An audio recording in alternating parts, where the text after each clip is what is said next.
ਜਿਸ ਤਰ੍ਹਾਂ ਕਿ ਮੈਂ ਸ਼ੁਰੂ ਦੇ ਵਿੱਚ ਗੱਲ ਕੀਤੀ ਕਿ ਸਾਡਾ ਜਿਹੜਾ ਸੈਸ਼ਨ ਦਾ ਜਿਹੜਾ ਉਹ ਸਰਨਾਮਾ ਹੈ ਪੰਜਾਬੀ ਲੁਗਤ ਦੀਆਂ ਲੋੜਾਂ ਥੋੜ੍ਹਾ, ਅਤੇ ਲੁਗਤ ਦੀ ਜਿਹੜੀ ਹੈ ਜ਼ਰੂਰਤ ਅਹਿਮੀਅਤ ਕਦੋਂ ਮਹਿਸੂਸ ਹੁੰਦੀ ਹੈ ਜਾਂ ਕਦੋਂ ਉਹਦੀ ਲੋੜ ਪੈਂਦੀ ਹੈ, ਇਸ ਵਾਲੇ ਦੇ ਨਾਲ ਅਸੀਂ ਬਾਤ ਜਾਂ ਲੁਗਤ ਦੀ ਹਿਸਟਰੀ 'ਤੇ ਕਿ ਕਿਸ ਤਰ੍ਹਾਂ ਹੈ ਇਹ ਸਾਰਾ ਪ੍ਰੋਸੈਸ।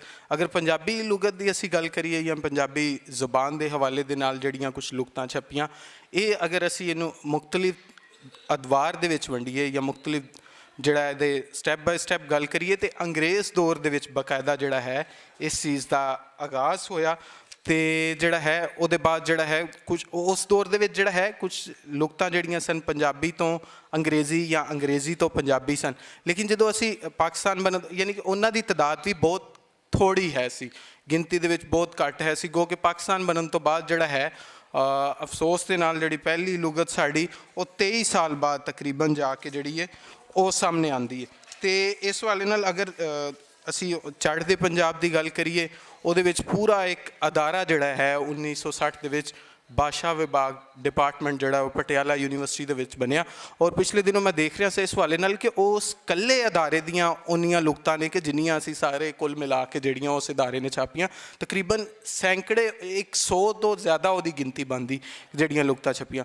ਲੇਕਿਨ ਗੱਲ ਇਹ ਹੈਗੀ ਹੈ ਕਿ ਪਹਿਲੀ ਲੁਗਤ ਜਿਹੜੀ ਹੈਗੀ ਉਹ ਪਾਕਿਸਤਾਨ ਬਣਨ ਤੋਂ ਬਾਅਦ ਜਿਹੜੀ ਹੈਗੀ ਹੈ ਉਹ ਸਾਹਮਣੇ ਆਈ ਡਾਕਟਰ ਮੁਹੰਮਦ ਬਾਕਿਰ ਸਾਹਿਬ ਦੀ, ਜਿਹੜੀ ਕਿ ਪੰਜਾਬੀ ਅੰਗਰੇਜ਼ੀ ਲੁਗਤ ਸੀ। 23 ਸਾਲ ਬਾਅਦ ਜਿਸ ਤਰ੍ਹਾਂ ਮੈਂ ਦੱਸਿਆ ਕਿ 1977 ਦੇ ਵਿੱਚ ਜਿਹੜੀ ਉਹ ਛਪੀ, ਅਤੇ ਉਹਦੇ ਬਾਅਦ ਜਿਹੜਾ ਹੈਗਾ ਤੀਜਾ ਦੌਰ ਅਗਰ ਉਹਨੂੰ ਅਸੀਂ ਕਹੀਏ ਤਾਂ ਪੰਜਾਬੀ ਲੁਗਤ ਜਿਹੜੀ ਇਰਸ਼ਾਦ ਅਹਿਮਦ ਸਾਹਿਬ ਦੀ ਜਿਹੜੀ 1971 ਦੇ ਵਿੱਚ, ਇਹਦੇ ਤੋਂ ਬਾਅਦ ਇਸ਼ਫਾਕ ਅਹਿਮਦ ਸਾਹਿਬ ਦੀ ਜਿਹੜੀ ਹੈ ਹਫਤ ਜ਼ੁਬਾਨ, ਉਹਦੇ ਬਾਅਦ ਫਿਰ ਮੁਖਤਲਿਫ ਲਹਿਜਿਆਂ 'ਤੇ ਜਿਹੜਾ ਹੈ ਲੁਗਤਾਂ ਸਰਾਇਕੀ 'ਤੇ ਜਾਂ ਹੋਰ ਵੀ ਜਿਹੜਾ ਹੈ ਲੁਗਤਾਂ। ਲੇਕਿਨ ਤਾਜ਼ਾ ਜਿਹੜੀ ਲੁਗਤ ਦੋ ਹਰਫੀ ਲੁਗਤ ਪੰਜਾਬੀ ਜਿਹੜਾ ਹੈ ਪੰਜਾਬੀ ਇੰਗਲਿਸ਼ ਲੁਗਤ ਜਿਹੜੀ ਹੈ ਡਾਕਟਰ ਸਈਦ ਸਾਹਿਬ ਦੀ। ਖੈਰ ਇਹ ਤਾਂ ਇੱਕ ਤਫਸੀਲ ਯਾਨੀ ਕਿ ਲੰਬੀ ਹੈ ਕਿ ਕਿਸ ਤਰ੍ਹਾਂ, ਲੇਕਿਨ ਮੈਂ ਦੱਸ ਰਿਹਾ ਗਿਣਤੀ ਬਹੁਤ ਥੋੜ੍ਹੀ ਹੈ। ਅਤੇ ਅਸੀਂ ਆਪਣੇ ਪੈਨਲਿਸਟ ਵੱਲ ਵੱਧਦੇ ਹਾਂ ਕਿ ਕਿਉਂ, ਯਾਨੀ ਕਿ ਇੱਕ ਦੌਰ ਐਸਾ ਹੁੰਦਾ ਸੀ ਕਿ ਦੇਖੀਦਾ ਸੀ ਕਿ ਹਰ ਦੂਸਰੇ ਜਾਂ ਤੀਸਰੇ ਪੜ੍ਹੇ ਲਿਖੇ ਸਟੂਡੈਂਟਸ ਹੋਵੇ ਜਾਂ ਪੜ੍ਹਿਆ ਲਿਖਿਆ ਥੋੜ੍ਹਾ ਬਹੁਤ ਆਦਮੀ, ਉਹਦੇ ਵਿੱਚ ਨਾ ਰੁਝਾਨ ਹੁੰਦਾ ਸੀ ਕਿ ਲੁਗਤ ਜ਼ਰੂਰ ਪੋਕਟ ਲੁਗਤ ਵੀ ਜਿਹੜੀ ਹੁੰਦੀ ਸੀ ਜੇਬ ਦੇ ਵਿੱਚ ਹੁੰਦੀ ਸੀ, ਆਸਾਨੀ ਦੇ ਨਾਲ ਆ ਜਾਂਦੀ ਸੀ। ਲੇਕਿਨ ਅੱਜ ਇਹ ਐਸਾ ਦੌਰ ਆ ਗਿਆ ਕਿ ਸਾਡੇ ਕੋਲ ਮੋਬਾਈਲ ਵੀ ਹੈ, ਉਹਦੇ ਟਿਕਟੋਕ ਹੈ, ਪਤਾ ਨਹੀਂ ਫੇਸਬੁੱਕ ਹੈ, ਇੰਸਟਾਗ੍ਰਾਮ ਹੈ, ਹੋਰ ਵੀ ਪਤਾ ਨਹੀਂ ਟਵਿੱਟਰ, ਕਈ ਐਟਮਾਂ ਹਨ। ਲੇਕਿਨ ਜਦੋਂ ਕਲਾਸ ਦੇ ਵਿੱਚ ਸਟੂਡੈਂਟਸ ਨੂੰ ਪਹਿਲੇ ਦਿਨ ਪੁੱਛੀਦਾ ਕਿ ਕਿੰਨੇ ਸਟੂਡੈਂਟਸ ਦੇ ਮੋਬਾਈਲ ਦੇ ਵਿੱਚ ਲੁਗਤ ਹੈ, ਅਤੇ ਜਵਾਬ ਹੁੰਦਾ ਕੋਈ ਵੀ ਨਹੀਂ। ਯਾਨੀ ਕਿ ਲੁਗਤ ਵੇਖਣ ਦਾ ਰੁਝਾਨ।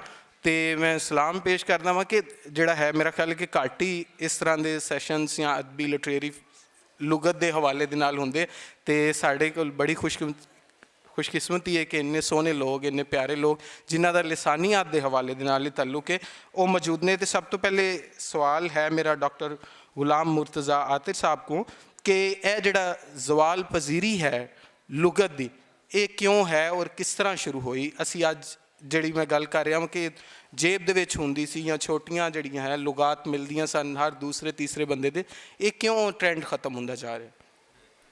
ਜੀ ਬਹੁਤ ਸ਼ੁਕਰੀਆ। ਡਾਕਟਰ ਆਸਮ ਸਾਹਿਬ ਦੀ ਗੁਜ਼ਾਰਿਸ਼ ਹੈ ਕਿ ਉਹਨਾਂ ਨੂੰ ਐਂਡ 'ਤੇ ਸੁਣਿਆ ਜਾਏ, ਉਹਨਾਂ ਨੂੰ ਆਖਰ 'ਤੇ ਉਹਨਾਂ ਕੋਈ ਗੱਲ ਕਰਨਗੇ। ਅੱਛਾ ਜੀ, ਸਵਾਲ ਤੁਹਾਡਾ ਬਹੁਤ ਜ਼ਰੂਰੀ ਹੈ। ਪਹਿਲੇ ਤਾਂ ਬੜਾ ਸ਼ੁਕਰੀਆ ਤੁਸੀਂ ਮੈਨੂੰ ਇੱਥੇ ਗੱਲ ਕਰਨ ਦਾ ਮੌਕਾ ਦਿੱਤਾ। ਇਸ ਹਵਾਲੇ ਨਾਲ ਮੈਂ 2-3 ਗੱਲਾਂ ਕਰਨਾ ਚਾਹਾਂਗਾ। ਪਹਿਲੀ ਗੱਲ ਤੁਸੀਂ ਜਿਹੜੀ ਆਪ ਨਿਸ਼ਾਨਦੇਹੀ ਕੀਤੀ ਕਿ ਡਿਜੀਟਲਾਈਜੇਸ਼ਨ ਜਿਹੜੀ ਹੋ ਗਈ, ਉਹਦੇ ਉਸ ਤੋਂ ਬਾਅਦ ਨਾ ਸ਼ਾਇਦ ਕਿਤਾਬ ਦੀ ਉਸ ਤਰ੍ਹਾਂ ਲੱਗਦਾ ਕਿ ਜ਼ਰੂਰਤ ਨਹੀਂ ਰਹੀ। ਮੈਂ ਬੱਚਿਆਂ ਦੀ ਕਿਤਾਬਾਂ ਲੈਣ ਗਿਆ ਅਤੇ ਉਹ 10ਵੀਂ 9ਵੀਂ ਦੀਆਂ ਕਿਤਾਬਾਂ ਵਿੱਚ ਹਜੇ ਵੀ ਉਹਨਾਂ ਦੇ ਕੋਰਸ ਦਾ ਹਿੱਸਾ ਹੁੰਦਾ ਕਿ ਨਾਲ ਇੱਕ ਡਿਕਸ਼ਨਰੀ ਵੀ ਲੈ ਕੇ ਆਉਣੀ। ਲੇਕਿਨ ਜਿਵੇਂ ਅਸੀਂ ਆਪਣੇ ਤਲੀਮੀ ਸਫ਼ਰ ਦੇ ਅੱਗੇ ਜਾਂਦੇ ਹਾਂ, ਉਦੋਂ ਸਾਨੂੰ ਸਹੂਲਤਾਂ ਇੰਨੀਆਂ ਕੁ ਆ ਜਾਂਦੀਆਂ ਕਿ ਸਾਨੂੰ ਨਾ ਲਿਖਣਾ ਪੈਂਦਾ, ਉਹ ਬਲਕਿ ਸਾਡਾ ਮੋਬਾਈਲ ਹੈ ਜਾਂ ਲੈਪਟਾਪ ਉਹ ਪ੍ਰਿਡਿਕਟ ਵੀ ਕਰ ਰਿਹਾ ਹੁੰਦਾ ਕਿ ਤੁਸੀਂ ਅੱਗੇ ਇਹ ਕਹਿਣਾ ਚਾਹ ਰਹੇ ਹੋ, ਔਰ ਸਪੈਲ ਚੈੱਕ ਵੀ ਕਰ ਰਿਹਾ ਹੁੰਦਾ। ਉਸ ਬਹੁਤ ਸਾਰੇ ਸਾਡੇ ਕੰਮ ਨਾ ਉਹ ਡਿਵਾਈਸਿਸ ਕਰੀ ਜਾਂਦੇ ਨੇ ਇਸ ਵਾਸਤੇ ਵੀ। ਲੇਕਿਨ ਮੇਰਾ ਖਿਆਲ ਹੈ ਵੀ ਕੋਈ ਐਡੀ ਮਾੜੀ ਗੱਲ ਨਹੀਂ, ਕਿਉਂਕਿ ਉਹ ਡਿਕਸ਼ਨਰੀ ਦੀ ਸਿਰਫ ਦੂਸਰੀ ਫਾਰਮ ਆ। ਪਹਿਲਾਂ ਅਸੀਂ ਹਾਰਡ ਫਾਰਮ 'ਚ ਡਿਕਸ਼ਨਰੀ ਕੋਲ ਰੱਖੀਦਾ ਸੀਗਾ, ਹੁਣ ਉਹ ਡਿਵਾਈਸਿਸ ਦੀ ਸੂਰਤ 'ਚ ਆ ਗਈ ਹੈ। ਲੇਕਿਨ ਇਹ ਹੈ ਕਿ ਉਹਦੀ ਵਜ੍ਹਾ ਤੋਂ ਸਾਡੀ ਜਿਹੜਾ ਤਜੱਸਸ ਸੀਗਾ ਸਹੀ ਲਫ਼ਜ਼ ਨੂੰ ਲੱਭਣ ਦੀ ਕੋਸ਼ਿਸ਼ ਕਰਨਾ, ਉਹ ਨਹੀਂ ਰਿਹਾ। ਇੱਕ ਤੇ ਸਭ ਤੋਂ ਵੱਡਾ ਮਸਲਾ ਇਹ ਹੈ। ਦੂਸਰਾ ਮਸਲਾ ਇਹ ਹੈ ਕਿ ਬਹੁਤ ਸਾਰੀ ਜਗ੍ਹਾ 'ਤੇ ਸਾਨੂੰ ਜ਼ਬਾਨ ਦੀ ਜ਼ਰੂਰਤ ਮਹਿਸੂਸ ਨਹੀਂ ਹੁੰਦੀ। ਮਿਸਾਲ ਤੌਰ 'ਤੇ ਇਮੋਜੀਜ਼ ਇੰਨੀਆਂ ਕੁ ਆ ਗਈਆਂ ਕਿ ਅਸੀਂ ਬਹੁਤ ਸਾਰੀਆਂ ਗੱਲਾਂ ਕਰਦੇ ਜੇ ਸਿਰਫ ਇੱਕ ਥੰਮ ਅਪ ਕਰਦੇ ਨੇ ਤਾਂ ਸਾਰੀ ਗੱਲ ਕਮਿਊਨੀਕੇਟ ਹੋ ਜਾਂਦੀ। ਤਾਂ ਇੱਦਾਂ ਦੇ ਹੋਰ ਸਾਰੇ ਸਿੰਬਲਸ ਨੇ, ਅਸੀਂ ਉਹ ਆਪਣੀ ਗੱਲ ਸਿੰਬਲ ਦੇ ਜ਼ਰੀਏ ਕਰ ਲੈਂਦੇ ਨੇ। ਫਿਰ ਇੱਕ ਜਿਹੜਾ ਨਾ ਅਸੀਂ ਲਫ਼ਜ਼ ਇਸ ਵਾਸਤੇ ਡਿਕਸ਼ਨਰੀ ਕੰਸਲਟ ਕਰੀਦੀ ਕਿ ਐਗਜ਼ੈਕਟਨੈਸ ਆਵੇ, ਸਹੀ ਲਫ਼ਜ਼ ਕਿਹੜਾ, ਔਰ ਉਹ ਸਹੀ ਲਫ਼ਜ਼ ਦੀ ਹੁਣ ਜ਼ਰੂਰਤ ਨਹੀਂ ਰਹੀ। ਇਸ ਵਾਸਤੇ ਜ਼ਰੂਰਤ ਨਹੀਂ ਰਹੀ ਕਿ ਅਸੀਂ ਕਸੀਰ ਲਿਸਾਨੀ ਮਾਹੌਲ 'ਚ ਰਹਿ ਰਹੇ ਹਾਂ। ਕਈ ਜ਼ਬਾਨਾਂ ਇਕੱਠੀਆਂ ਬੋਲੀਆਂ ਜਾ ਰਹੀਆਂ ਹੁੰਦੀਆਂ, ਜਿੱਥੇ ਪੰਜਾਬੀ ਦਾ ਲਫ਼ਜ਼ ਨਹੀਂ ਮਿਲ ਰਿਹਾ ਤੁਸੀਂ ਉਹ ਉਰਦੂ ਦਾ ਨਾਲ ਮਿਲਾ ਕੇ ਕਰ ਲੈਂਦੇ ਹੋ, ਜਾਂ ਅੰਗਰੇਜ਼ੀ ਦਾ ਕੋਈ ਨਾ ਕੋਈ ਲਫ਼ਜ਼। ਸਾਡੇ ਕੋਲ ਅਰਬੀ, ਉਰਦੂ, ਫਾਰਸੀ ਉਹ ਕਿੰਨਾ ਕੁਛ ਰਲਿਆ ਮਿਲਿਆ ਚੱਲ ਰਿਹਾ ਹੁੰਦਾ, ਅਤੇ ਸਾਨੂੰ ਸਹੀ ਲਫ਼ਜ਼ ਲੱਭਣ ਵਾਸਤੇ ਕੋਸ਼ਿਸ਼ ਕਰਨ ਦੀ ਜਿਹੜਾ ਰਵੱਈਆ ਸੀ ਨਾ ਉਹ ਵੀ ਖ਼ਤਮ ਹੋ ਗਿਆ। ਅੱਛਾ, ਇਸ ਹਵਾਲੇ ਨਾਲ ਮੈਂ ਨਾ ਤੁਹਾਨੂੰ ਇੱਕ ਸਾਡੇ ਰਵੱਈਆਂ ਵਿੱਚ ਵੀ ਸ਼ਾਮਿਲ ਹੈ। ਹਾਲੇ ਮੈਂ ਸੋਚਣ ਰਿਹਾ ਸੀਗਾ ਕਿ ਇਹ ਜਿਹੜਾ ਸਾਡੇ ਕੋਲ ਕਲਮਾ ਮੁਹੰਮਲ ਹੈ, ਸਾਡੇ ਕੋਲ ਪੰਜਾਬੀ 'ਚ ਤਾਂ ਹੈ ਅਤੇ ਸ਼ਾਇਦ ਉਰਦੂ 'ਚ ਵੀ ਹੋਵੇ। ਡਾਕਟਰ ਸਾਹਿਬ, ਅੰਗਰੇਜ਼ੀ 'ਚ ਵੀ ਕੋਈ ਕਲਮੇ ਦੇ ਨਾਲ ਮੁਹੰਮਲ ਹੁੰਦਾ, ਅਸੀਂ ਉਹ ਪਾਣੀ ਵਾਣੀ ਜਾਂ ਰੋਟੀ ਵੋਟੀ ਕਰ ਲਈਦਾ। ਇਹਦਾ ਮਤਲਬ ਸਾਡੇ ਮਜ਼ਾਜਾਂ ਦੇ ਵਿੱਚ ਸ਼ਾਇਦ ਉਹ ਐਗਜ਼ੈਕਟਨੈਸ ਨਹੀਂ ਹੈ ਕਿ ਅਸੀਂ ਇੱਕ ਫਿਕਸ ਨੱਪਿਆ ਤੁਲਿਆ ਲਫ਼ਜ਼ ਇਸਤੇਮਾਲ ਕਰਨਾ। ਸਾਡੇ ਕੋਲ ਉਸਤਾਦ ਸਨ ਇੱਕ ਵਕਾਰ ਅਹਿਮਦ ਜ਼ਹੀਰ, ਉਹ ਅੰਗਰੇਜ਼ੀ ਸਕੂਲ ਚਲਾਉਂਦੇ ਸਨ, ਅਤੇ ਉਹ ਹੁੰਦਾ ਨਾ ਕਿ ਇੱਕ ਗੋਰਾ ਹੋਵੇ ਜਾਂ ਗੋਰੀ ਹੋਵੇ ਤਾਂ ਸਕੂਲ ਬੜਾ ਸੋਹਣਾ ਠੀਕ ਚੱਲਣ ਲੱਗ ਪੈਂਦਾ। ਅਤੇ ਉਹਨਾਂ ਕੋਲ ਗੋਰੀ ਸੀ। ਮੈਂ 1999 ਦੀ ਗੱਲ ਹੈ, ਅਤੇ ਮੈਂ ਨਵਾਂ MA ਕਰਕੇ ਮੈਨੂੰ ਪਤਾ ਲੱਗਿਆ, ਮੈਂ ਉਹਨਾਂ ਨਾਲ ਗੱਲਬਾਤ ਕਰਨ ਚਲਾ ਗਿਆ। ਮੇਰਾ ਭਰਾ ਸਕੂਲ 'ਚ ਪੜ੍ਹਾਉਂਦਾ ਵੀ ਸੀ, ਅਤੇ ਉਹਨਾਂ ਨਾਲ ਮੈਂ ਮੈਂ ਸੋਚਿਆ ਮੈਂ ਡਿਸਕਸ ਕਰਾਂਗਾ ਅਤੇ ਬੜੀ ਪਤਾ ਨਹੀਂ ਕੀ ਕੁਛ ਕਈ ਗੱਲਾਂ ਮਿਲਣਗੀਆਂ। ਉਹ ਕਹਿੰਦੀ ਮੈਨੂੰ ਤਾਂ ਨਹੀਂ ਪਤਾ ਇਹ ਹਾਰਡੀ ਕੀ ਹੈ, ਮੈਂ ਤਾਂ ਇਹਦਾ ਨਾਂ ਹੀ ਨਹੀਂ ਸੁਣਿਆ। ਅੱਛਾ ਚਲੋ, ਅਸੀਂ ਗੱਲਾਂ ਬਾਤਾਂ ਕਰਦੇ ਰਹੇ, ਅਤੇ ਮੈਂ ਉਹ ਗੱਲਾਂ 'ਚ ਨਾ ਇੱਕ ਲਫ਼ਜ਼ ਪ੍ਰੋਟੈਸਟੈਂਟ ਇਸਤੇਮਾਲ ਕੀਤਾ ਕਿ ਅੱਛਾ, ਜਦੋਂ ਮੈਂ ਕਿਹਾ ਨਾ ਪ੍ਰੋਟੈਸਟੈਂਟ, ਉਹਨੇ ਕਿਹਾ I would like to be sure is it Protestant or Protestant. अच्छा, मैं अभी डिक्शनरी लेके आती। अच्छा, वो अंदर गई तो अंदर जाके ना उस वेले डिक्शनरी अपनी लुगत लैके आई, तो उन्होंने मैं ਉਹਦਾ ਨਾ ਪ੍ਰੋਨਾਂਸੀਏਸ਼ਨ ਵੇਖ ਕੇ ਦੱਸਿਆ ਕਿ ਇਹ ਪ੍ਰੋਟੈਸਟੈਂਟ ਨਹੀਂ, ਇਹ ਪ੍ਰੋਟੈਸਟੈਂਟ। ਅਬ ਮੈਂ ਕਿਹਾ ਅੱਛਾ ਜੀ ਠੀਕ ਹੈ। ਅੱਛਾ, ਇਹ ਸਿਰਫ ਇੰਨੀ ਕੁ ਗੱਲ ਨਹੀਂ ਸੀ ਕਿ ਇਹ ਮਸਲਾ ਪਿੱਛੇ ਪੂਰਾ ਲਫ਼ਜ਼ਾਂ ਦੀ ਜਿਹੜੀ ਗ੍ਰਾਮੈਟੀਕਲ ਕੈਟੇਗਰੀ ਆ ਕਿ ਇਹ ਨਾਊਨ ਹੈ ਅਤੇ ਉਹਨੂੰ ਇੱਦਾਂ ਕਰਕੇ ਬੋਲਣਾ, ਵਰਬ ਹੋਏਗਾ ਤਾਂ ਇੱਦਾਂ ਸਟਰੈਸ ਕਿੱਥੇ ਫਾਲ ਕਰੇਗੀ ਕਿੱਥੇ ਨਹੀਂ ਫਾਲ ਕਰੇਗੀ। ਉਹ ਸਾਡਾ ਆਪਣੇ ਉਹਦਾ ਪੰਜਾਬੀ ਦਾ ਜਿਹੜਾ ਤੁਸੀਂ ਉਹਨੂੰ ਕਹਿ ਲਓ ਇੰਟਰਫੇਰੈਂਸ ਹੁੰਦੀ ਦੂਸਰੀ ਲੈਂਗੁਏਜ ਵਿੱਚ, ਉਹਦਾ ਕਰਕੇ ਵੀ ਲਫ਼ਜ਼ਾਂ ਦਾ। ਲੇਕਿਨ ਮਸਲਾ ਇਹ ਹੈ ਕਿ ਕਿਆ ਅਸੀਂ ਆਮ ਤੌਰ 'ਤੇ ਇੰਜ ਕਰਦੇ ਹਾਂ ਕਿ ਮੈਨੂੰ ਕਿਸੇ ਲਫ਼ਜ਼ 'ਤੇ ਸ਼ੱਕ ਪੈ ਗਿਆ ਅਤੇ ਮੈਂ ਉਸੇ ਵੇਲੇ ਡਿਕਸ਼ਨਰੀ ਕੰਸਲਟ ਕਰਨ ਚਲਾ ਜਾਵਾਂ। ਬਲਕਿ ਉਹ ਮੇਰੇ ਦੋਸਤ ਨੇ ਉਹ ਥੀਸਿਸ ਕੰਪੋਜ਼ ਕਰ ਰਹੇ ਸੀਗੇ ਸਾਡੇ ਆਬਦ ਮਿਸਾਲ ਪਬਲਿਸ਼ਰ, ਅਤੇ ਉਹ ਉਰਦੂ ਵਾਲਾ ਕੋਈ ਦੋਸਤ ਬੱਚਾ ਕਰਾ ਰਿਹਾ, ਤਾਂ ਉਹਨੇ ਲਿਖਿਆ ਸੀ ਕਿ ਕਮਾ ਹੁੱਕਾ ਹੂ ਹੈ ਇੱਦਾਂ ਹੀ। ਉਹਨੂੰ ਪੁੱਛਿਆ ਕਿ ਇਹ ਕਮਾ ਹੁੱਕਾ ਹੂ ਕੀ ਹੁੰਦਾ, ਉਹਨੇ ਕਿਹਾ ਜੀ ਇਹ ਮੈਨੂੰ ਤਾਂ ਨਹੀਂ ਪਤਾ, ਜਿੱਥੇ ਮੈਂ ਲਿਖਿਆ ਨਾ ਉਹ ਉੱਥੇ ਇੱਦਾਂ ਹੀ ਲਿਖਿਆ ਸੀ। ਯਾਨੀ ਅਸੀਂ ਉਹ ਡਿਕਸ਼ਨਰੀ ਕੰਸਲਟ ਕਰਨਾ ਵੀ ਨਾ ਬਰਦਾਸ਼ਤ ਨਹੀਂ ਕਰਦੇ ਕਿ ਇਹ ਹੱਕੋ ਹੂ ਹੈ ਜਾਂ ਹੁੱਕਾ ਹੂ ਆ। ਇਹ ਜਿਹੜੀ ਸਾਡੇ ਮਜ਼ਾਜਾਂ 'ਚ ਐਗਜ਼ੈਕਟਨੈਸ ਨਹੀਂ ਰਹੀ। ਇੱਕ ਹੋਰ ਬੜੀ ਵੱਡੀ ਗੱਲ, ਇੱਕ ਤਸੱਵਰ ਆ ਇੰਟਰ ਲੈਂਗੁਏਜ ਦਾ। ਪਹਿਲੇ ਜਿਹੜੀਆਂ ਦੋ ਬੜੀਆਂ ਵਾਜ਼ੇ ਗੱਲਾਂ ਸੀ ਨਾ ਕਿ ਇੱਕ ਸਹੀ ਚੀਜ਼ ਆ ਅਤੇ ਇੱਕ ਗਲਤ ਆ, ਇੱਕ ਪ੍ਰੋਨਾਂਸੀਏਸ਼ਨ ਸਹੀ ਹੈ ਇੱਕ ਗਲਤ ਆ, ਸਿੰਟੈਕਟਿਕ ਸਟਰਕਚਰ ਇੱਕ ਸਹੀ ਹੈ ਅਤੇ ਇੱਕ ਗਲਤ ਆ। ਜਦੋਂ ਤੁਸੀਂ ਇੰਟਰ ਲੈਂਗੁਏਜ ਦਾ ਕਨਸੈਪਟ ਲੈ ਆਂਦਾ ਕਿ ਇੱਕ ਸਹੀ ਗਲਤ ਦੇ ਦਰਮਿਆਨ ਹੋਰ ਕਿੰਨੀਆਂ ਬੜੀਆਂ ਕੈਟੇਗਰੀਜ਼ ਹੋ ਸਕਦੀਆਂ। ਯਾਨੀ ਦੂਸਰੀ ਤੀਸਰੀ ਜਮਾਤ ਦਾ ਬੱਚਾ ਜਿਹੜੀ ਅੰਗਰੇਜ਼ੀ ਜਾਂ ਪੰਜਾਬੀ ਬੋਲਣ ਡਿਆ, ਉਹ ਵੀ ਇੱਕ ਜ਼ਬਾਨ ਦਾ ਇੱਕ ਲੈਵਲ ਆ, ਔਰ ਉਹਨੂੰ ਸਹੀ ਗਲਤ ਨਹੀਂ ਕਹਿਣਾ ਅਸੀਂ। ਫਿਰ ਜਿਹੜਾ ਪੰਜਵੀਂ ਜਮਾਤ ਦਾ ਉਹ ਵੀ ਇੱਕ ਲੈਵਲ ਆ, 10ਵੀਂ ਜਮਾਤ ਦਾ ਫਿਰ ਉਹ MA ਕਰ ਗਿਆ, ਫਿਰ PhD ਕਰ ਗਿਆ, ਨੇਟਿਵ ਸਪੀਕਰ ਤਾਂ ਕਦੀ ਵੀ ਨਹੀਂ ਪਹੁੰਚੇਗਾ। ਔਰ ਇਹਨਾਂ ਸਾਰਿਆਂ 'ਚੋਂ ਗਲਤ ਕੀ ਹੈ? ਗਲਤ ਕੋਈ ਵੀ ਨਹੀਂ ਹੈ। ਅਗਰ ਗਲਤ ਨਹੀਂ ਹੈ ਤਾਂ ਫਿਰ ਅਸੀਂ ਡਿਕਸ਼ਨਰੀ ਨੂੰ ਕਾਹਦੇ ਵਾਸਤੇ ਕੰਸਲਟ ਕਰਨਾ? ਉਹਦਾ ਇਹੋ ਹੀ ਮਸਲਾ ਮੈਂ ਸਮਝਦਾ ਕਿ ਨਜ਼ਰੀਆਤੀ ਤੌਰ 'ਤੇ ਪੋਸਟ ਮਾਡਰਨਿਜ਼ਮ ਨੇ ਵੀ ਕੀਤਾ, ਜਿਹਨੇ ਸਾਰੀ ਕੈਟੇਗਰੀਜ਼ ਨੂੰ ਕਨਫਿਊਜ਼ ਕਰ ਦਿੱਤਾ ਕਿ ਜਿਸ ਤਰ੍ਹਾਂ ਅਸੀਂ ਗੋਰੇ ਔਰ ਕਾਲੇ ਦੇ ਦਰਮਿਆਨ ਕਿੰਨੀਆਂ ਬੜੀ ਕੈਟੇਗਰੀ ਸਨ, ਉਹ ਪੋਸਟ ਮਾਡਰਨਿਜ਼ਮ ਦਿੱਤੀਆਂ। ਉਹਨੂੰ ਅਸੀਂ ਆਜ਼ਾਦੀ ਦੇ ਮਫਹੂਮ 'ਚ ਲੈਂਦੇ ਹਾਂ ਕਿ ਉਹਨਾਂ ਨੂੰ ਵੀ ਤਸਲੀਮ ਕਰਨਾ ਚਾਹੀਦਾ, ਇਹ ਗੱਲ ਠੀਕ ਹੈ। ਅਤੇ ਲੇਕਿਨ ਜਿੱਧਰੋਂ ਜ਼ਬਾਨ ਨਾਲ ਆਉਂਦੇ ਹਾਂ ਉਹਦੇ ਵਿੱਚ ਫਿਰ ਅਸੀਂ ਉੱਥੇ ਵੀ ਇਹੀ ਹੋਏਗਾ। ਇਹ ਇੰਟਰ ਲੈਂਗੁਏਜ ਦਾ ਜਿਹੜਾ ਤਸੱਵਰ ਹੈ ਨਾ, ਇਹ ਵੀ ਪੋਸਟ ਮਾਡਰਨਿਜ਼ਮ 'ਚੋਂ ਹੀ ਨਿਕਲਿਆ ਕਿ ਤੁਸੀਂ ਦੋ ਨੁਕਰਾਂ ਮੱਲ ਕੇ ਅਤੇ ਇੱਕ ਸਹੀ ਹੋ ਗਿਆ ਅਤੇ ਗਲਤ ਹੋ ਗਿਆ, ਦਰਮਿਆਨ 'ਚ ਜਿੰਨੀਆਂ ਕੈਟੇਗਰੀਜ਼ ਆ ਉਹਨਾਂ ਨੂੰ ਤੁਸੀਂ ਫਾਰਗ ਕਰ ਦਿੰਦੇ ਹੋ। ਅਗਰ ਉਹ ਸਾਰੇ ਸਹੀ ਹੈ ਜਾਂ ਸਾਰਿਆਂ ਨੂੰ ਸਪੇਸ ਦੇਣੀ ਆ, ਅਤੇ ਮੈਨੂੰ ਫਿਰ ਸਮਝ ਜਾਂਦੀ ਕਿ ਮੈਂ ਲੁਗਤ ਕਾਹਦੇ ਵਾਸਤੇ ਕੰਸਲਟ ਕਰਨੀ, ਕਾਹਦੇ ਵਾਸਤੇ।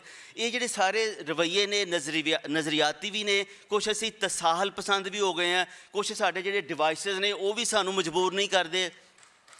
ਔਰ ਫਿਰ ਜਿੱਦਾਂ ਅਸੀਂ ਪੇਪਰ ਚੈੱਕ ਕਰੀਦੇ ਨਾ ਉਹਦੇ ਵਿੱਚ ਵੀ ਸਟੂਡੈਂਟ ਨੂੰ ਵੀ ਜ਼ਰੂਰਤ ਨਹੀਂ ਮਹਿਸੂਸ ਨਹੀਂ ਹੁੰਦੀ ਕਿ ਇਹਦੇ ਵਿੱਚ ਕੋਈ ਅਸੀਂ ਡਿਕਸ਼ਨਰੀ ਵੀ।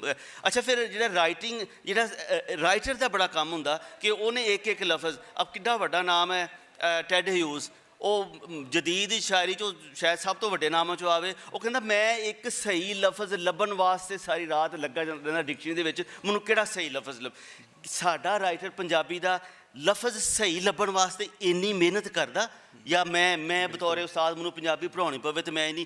ਇਹ ਸਾਰੀਆਂ ਗੱਲਾਂ ਮਿਲ ਕੇ ਮੈਨੂੰ ਲੱਗਦਾ ਕਿ ਡਿਕਸ਼ਨਰੀ ਦਾ ਜਿਹੜਾ ਨਾ ਉਹ ਫਿਰ ਉਹਦੀ ਮੌਜੂਦਗੀ ਜ਼ਵਾਲ ਪਜ਼ੀਰ ਹੋ ਗਈ। ਜੀ ਬਿਲਕੁਲ ਜ਼ਾਹਰੀ ਗੱਲ ਹੈ ਕਿ ਜਦੋਂ ਲੋੜ ਹੀ ਮਹਿਸੂਸ ਨਹੀਂ ਕਰਨੀ, ਜਾਂ ਇੱਕ ਰਿਵਾਜ਼ ਜਿਹੜਾ ਹੈਗਾ ਕਿ ਜਿਹੜਾ ਲਫ਼ਜ਼ ਜਿਹੜਾ ਉਹ ਸਾਰੇ ਜਾਂ ਉਹਨੂੰ ਕਹਿ ਦਿੰਦੇ ਜੀ ਠੀਕ ਹੈ ਇਹ ਲਫ਼ਜ਼ ਠੀਕ ਹੈਗਾ ਲੇਕਿਨ ਇਹ ਗਲਤ ਆਮ ਹੋ ਚੁੱਕਿਆ, ਆਮ ਹੋ ਗਿਆ ਲੋਕਾਂ ਦੇ ਵਿੱਚ, ਅਤੇ ਇਹਨੂੰ ਯਾਨੀ ਕਿ ਉਹਨੂੰ ਸਹੀ ਨੂੰ ਜਿਹੜਾ ਹੈ ਉਹਨੂੰ ਮਜ਼ੀਦ ਠੀਕ ਨਹੀਂ ਕਰਨਾ। ਲੇਕਿਨ ਗੱਲ ਹੋ ਰਹੀ ਹੈ ਪ੍ਰੋਨੰਸੀਏਸ਼ਨ ਦੀ, ਜਿਹੜਾ ਹੈ ਲਫ਼ਜ਼ਾਂ ਦੀ ਅਦਾਇਗੀ ਦੀ।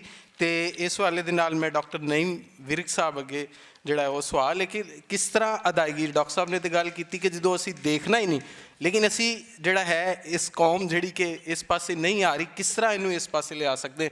ਹਾਲਾਂਕਿ ਡਿਜੀਟਲਾਈਜੇਸ਼ਨ ਵੀ ਹੈ, ਮੈਂ ਜਿਸ ਤਰ੍ਹਾਂ ਦੱਸਿਆ ਕਿ ਮੋਬਾਈਲ ਦੇ ਵਿੱਚ ਵੀ ਆਪਸ਼ਨ ਹੈ, ਚਾਹੇ ਪੰਜਾਬੀ ਦੀ ਨਹੀਂ ਗੱਲ ਕਰ ਰਿਹਾ, ਵੈਸੇ ਹੀ ਕੋਈ ਉਰਦੂ ਦੀ ਲੁਗਤ ਜਾਂ ਅੰਗਰੇਜ਼ੀ ਦੀ ਰੁਝਾਨ ਨਹੀਂ ਹੈਗਾ। ਦੁਬਾਰਾ ਇਸ ਰੁਝਾਨ ਨੂੰ ਚਲੋ ਡਿਜੀਟਲਾਈਜੇਸ਼ਨ ਦੇ ਜ਼ਰੀਏ, ਚੂँਕਿ ਜਦੀਦ ਦੌਰ ਹੈਗਾ, ਇਹਨੂੰ ਕਿਸ ਤਰ੍ਹਾਂ ਯਾਨੀ ਕਿ ਇਹਦਾ ਵਾਪਸ ਹੋ ਸਕਦਾ ਜਾਂ ਟ੍ਰੈਂਡ ਵਾਪਸ ਆ ਸਕਦਾ।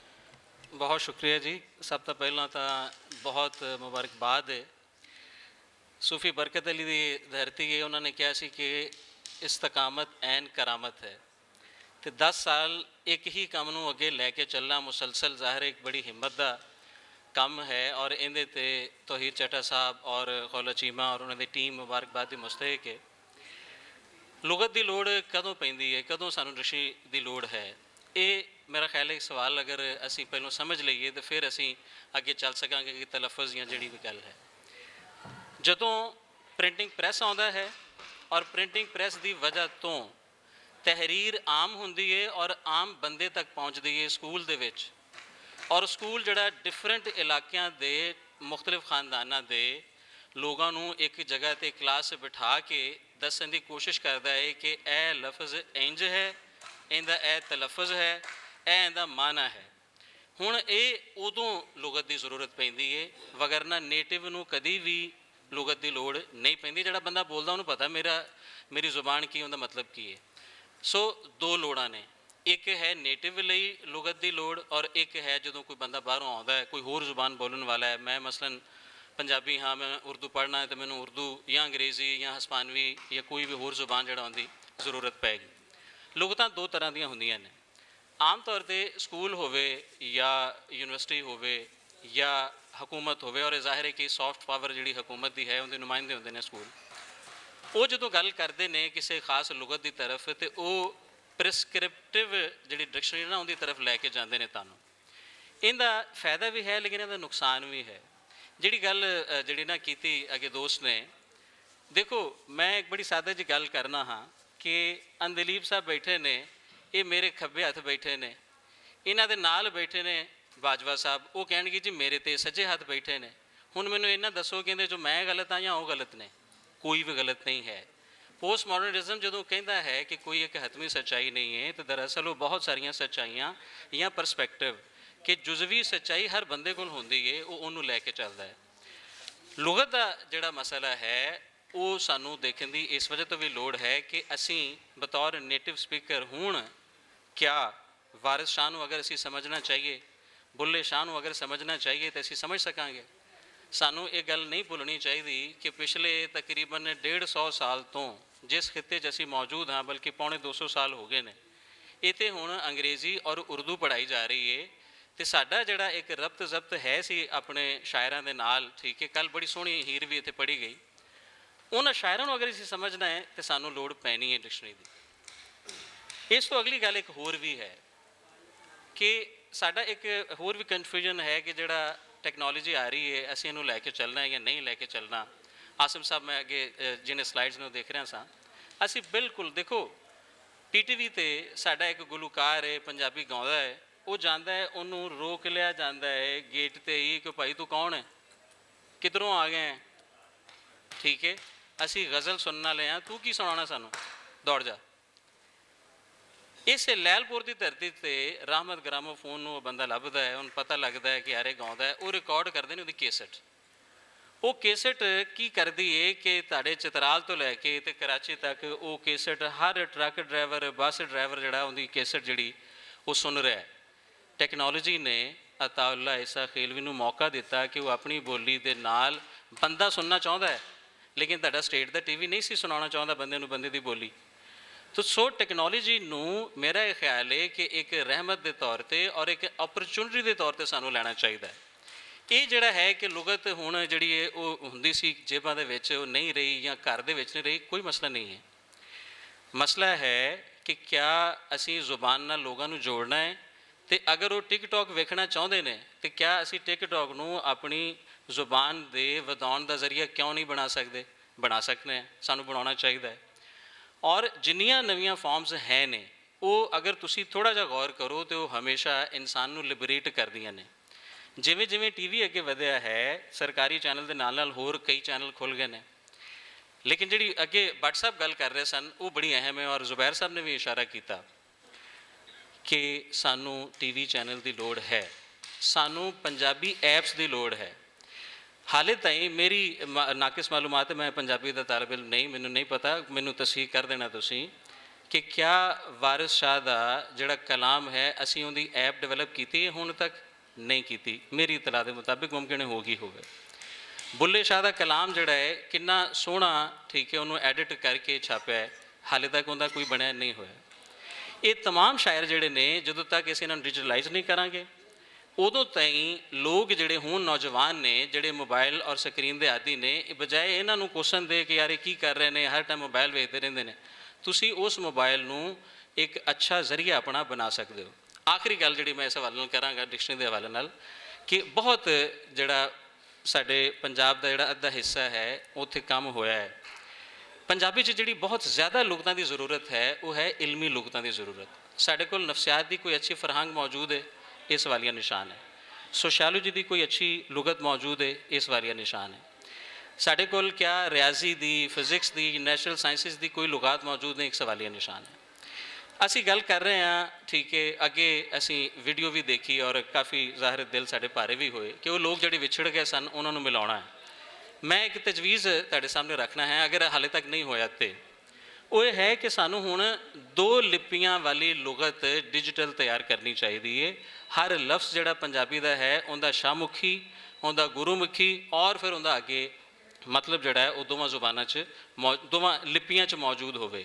ਅਗਰ ਅਸੀਂ ਫਾਸਲੇ ਘਟਾਉਣਾ ਚਾਹੁੰਦੇ ਹਾਂ ਤਾਂ ਫਿਰ ਇਹ ਹੀ ਇੱਕ ਤਰੀਕਾ ਹੈ ਕਿ ਅਸੀਂ ਜ਼ਿਆਦਾ ਤੋਂ ਜ਼ਿਆਦਾ ਸਕ੍ਰਿਪਟ ਜਿਹੜਾ ਹੈ ਉਹਨੂੰ ਆਸਾਨ ਕਰੀਏ। ਆਖਰੀ ਗੱਲ ਮਾਜ਼ਰਤ ਅੱਗੇ ਕਹਿ ਦਿੱਤਾ ਸੀ, ਲੇਕਿਨ ਇੱਕ ਹੋਰ ਉਹ ਇਹ ਹੈ ਕਿ ਗੁਰੂਮੁਖੀ ਨੂੰ, ਕਾਗਜ਼ 'ਤੇ ਲਿਖੀ ਹੋਈ ਗੁਰੂਮੁਖੀ ਸਕੈਨਰ ਦੇ ਜ਼ਰੀਏ ਪੜ੍ਹ ਲੈਂਦਾ ਹੈ, ਗੂਗਲ ਸਕੈਨਰ ਪੜ੍ਹ ਲੈਂਦਾ ਹੈ। ਕਿਆ ਅਸੀਂ OCR ਜਿਹੜਾ ਟੈਕਸਟ ਰਿਕਗਨੀਸ਼ਨ ਸਿਸਟਮ ਹੁੰਦਾ ਹੈ ਉਹ ਸ਼ਾਹਮੁਖੀ ਵਾਸਤੇ ਬਣਾਇਆ ਜਾਂ ਨਹੀਂ ਬਣਾਇਆ?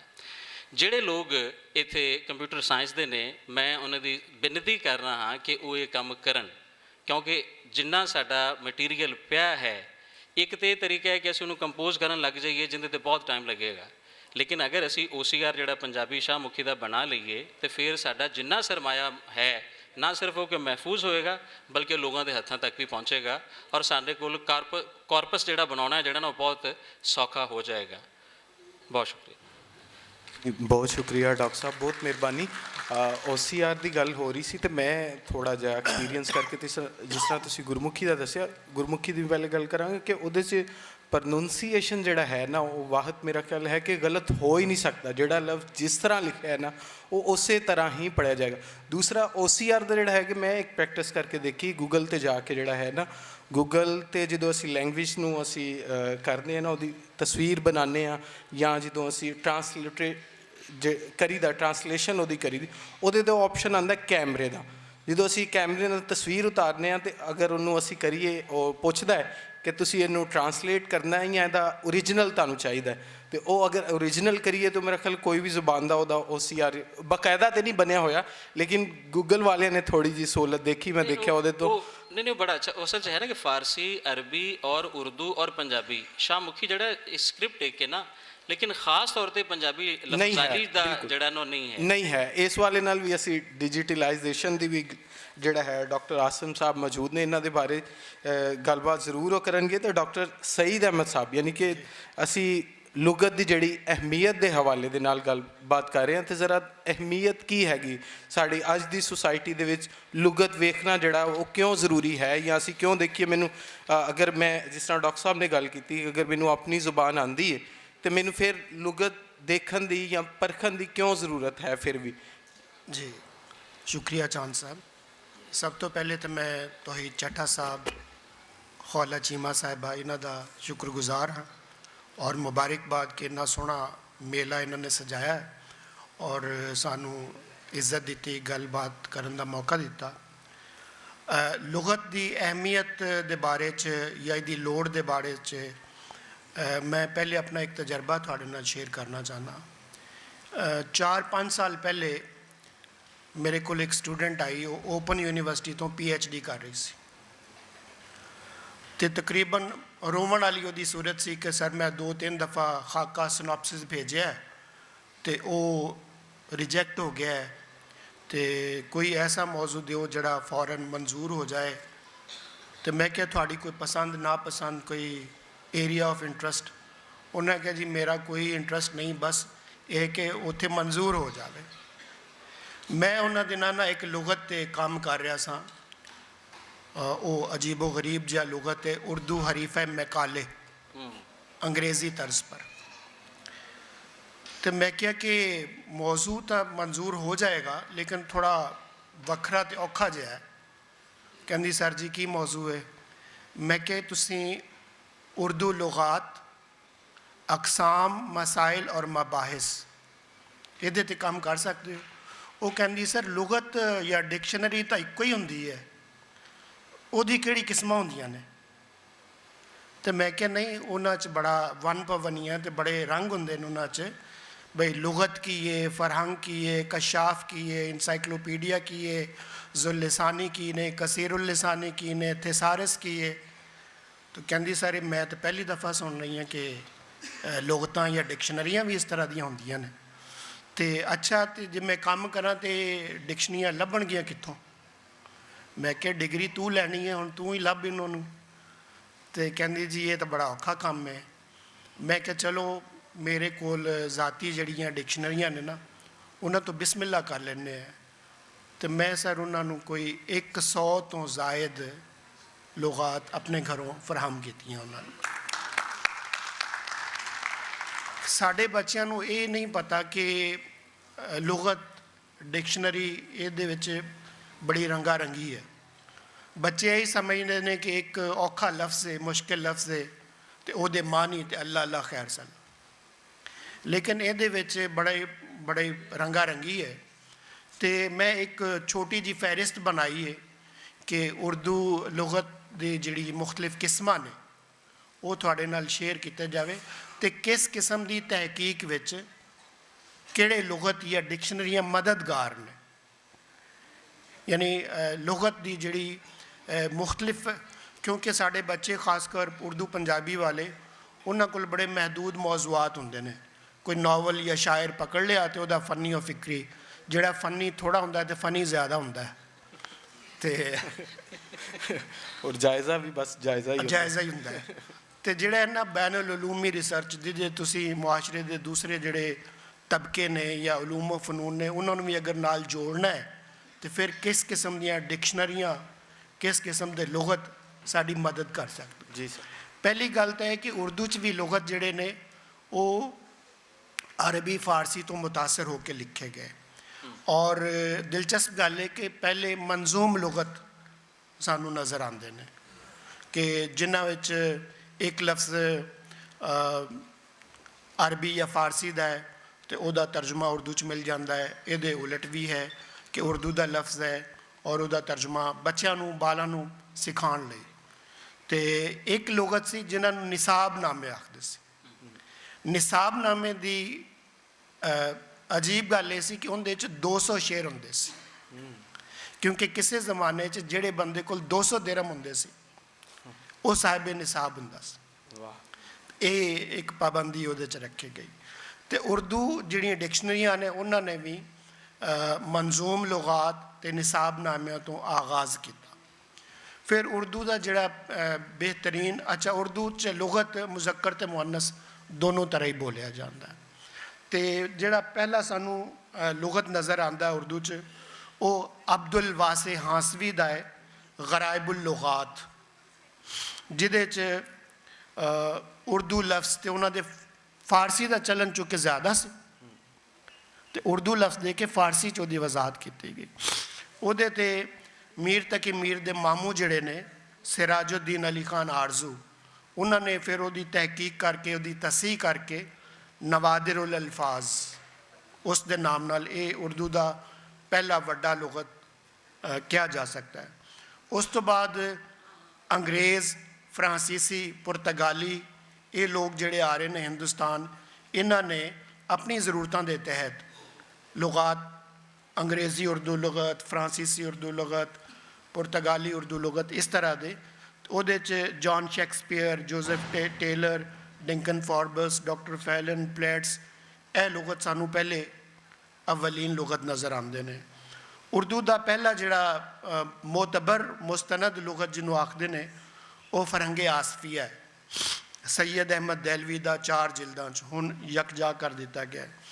तो ये एहतमाम किया गया कि हर लफ्ज़ की शेरी सनद दी जाए और लफ्ज़ की असल जिहड़ा है रूट इश्तिकाक उहदे बारे च दसिया जाए। और ख़ास कर दहली दे जिहड़े शायर ने, क्योंकि उर्दू दे जिहड़े वड्डे स्कूल ऑफ थाट या दबिस्तान ने दहली ते लखनऊ ने, ते दहलवी शोहरा नूं पढ़न वास्ते ये बेहतरीन लुगत है।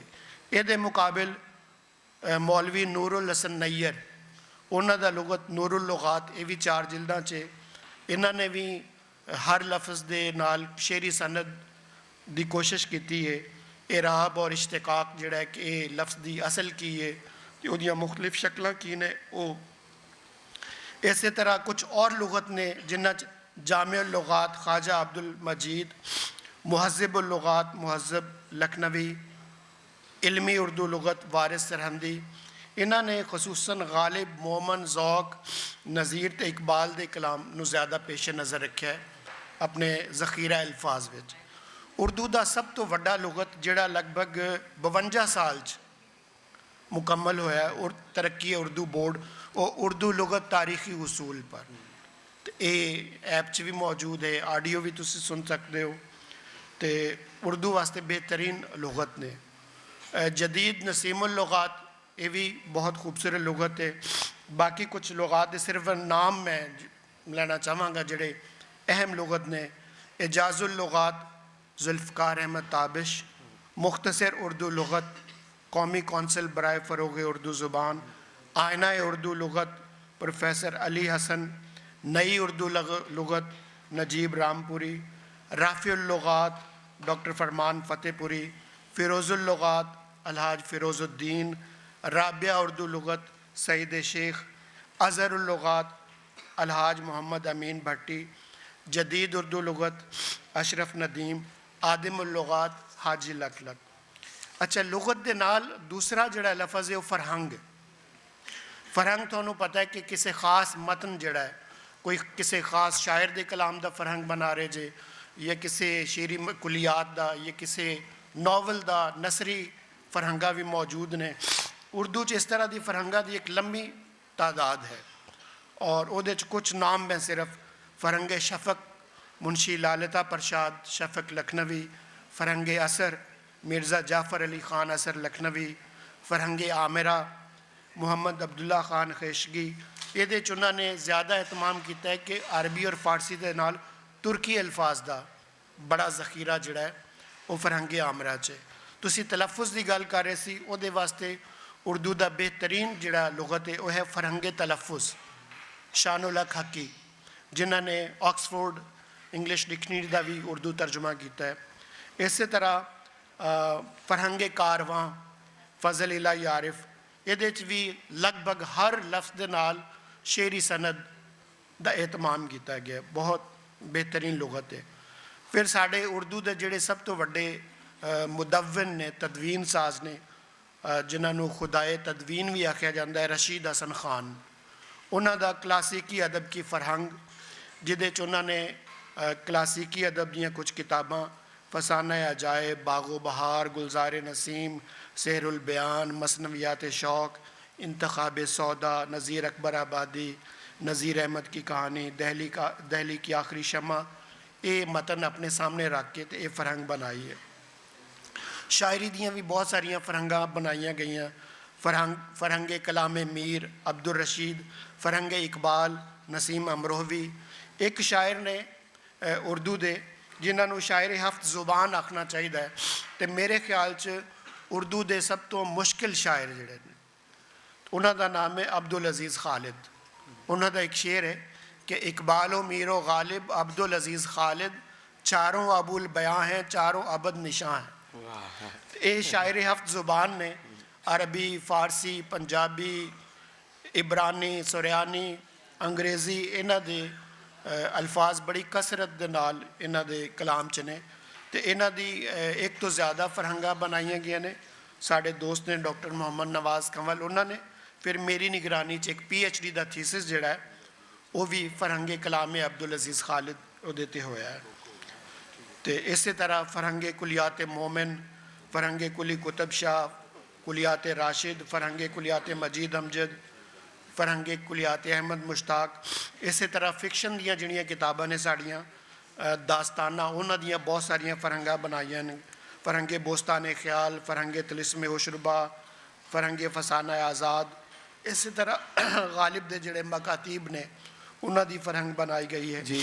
फिर कुरान और सुन्नत। ਦੁਬਾਰਾ ਮੇਰੇ ਖਿਆਲ ਡਾਕਟਰ ਸਾਹਿਬ ਤੁਹਾਡੇ ਵੱਲ ਆਨੇ ਤੇ ਗੱਲ ਹੋ ਰਹੀ ਸੀ ਪੰਜਾਬੀ ਡਿਕਸ਼ਨਰੀ ਦੇ ਹਵਾਲੇ ਦੇ ਨਾਲ, ਤੇ ਚਲੋ ਉਰਦੂ ਦੀ ਵੀ ਗੱਲ ਹੋ ਗਈ ਕਿ ਪੇੜੀ ਡਾਕਟਰ ਸਾਹਿਬ ਲਈ ਤਾਲੀਆਂ, ਉਹਨਾਂ ਨੇ ਭਰਪੂਰ ਜਿਹੜਾ ਹੈ ਉਰਦੂ ਜ਼ੁਬਾਨ ਦੇ ਹਵਾਲੇ ਦੇ ਨਾਲ ਜਿਹੜੀ ਡਿਕਸ਼ਨਰੀ, ਚੂँकि ਗੱਲ ਅਸੀਂ ਫਿਰ ਵਾਪਸ ਆਵਾਂਗੇ ਡਾਕਟਰ ਗੁਲਾਮ ਮੁਰਤਜ਼ਾ ਆਤਿਰ ਸਾਹਿਬ ਵੱਲ ਕਿ ਜਿਹੜਾ ਹੈ आसिम साहब के तो ਮੇਰੇ ਖਿਆਲ ਸੀ ਕਿ ਲਾਸਟ ਸੇ ਉਹਨਾਂ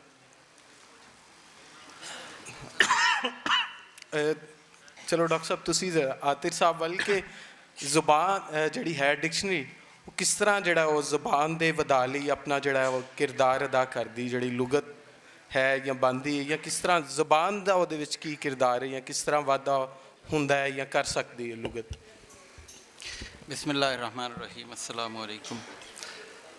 मुंतज़मीन दा शुक्रिया कि उन्होंने सानू इत्थे बैठ के इस मौजू ते गल करन दा मौका दिता। जिन्नियां डिक्शनरीज़ दा उर्दू च तज़करा किया गया, मैं वो सारियां लई डॉक्टर साहब दा बड़ा शुक्रिया कि उन्होंने ये सारियां दसियां।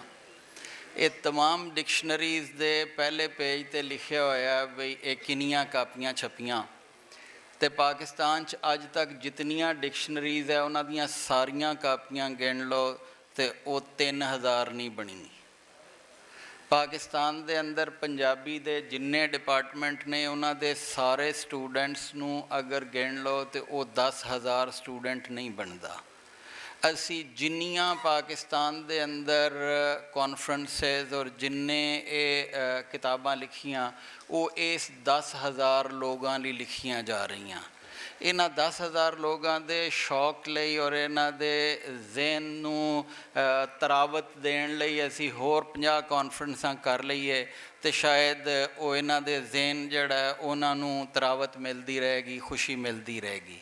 लेकिन इस टाइम शायद ज़माना चाल क़यामत की चल गया। इस वेले रौला ये है कि 2017 दे मरदमशुमारी दे स्टैटिस्टिक्स कहते हैं कि 9 करोड़ लोगों ने पंजाबी अपनी मादरी ज़ुबान लिखी। पाकिस्तान दे दूसरे जड़े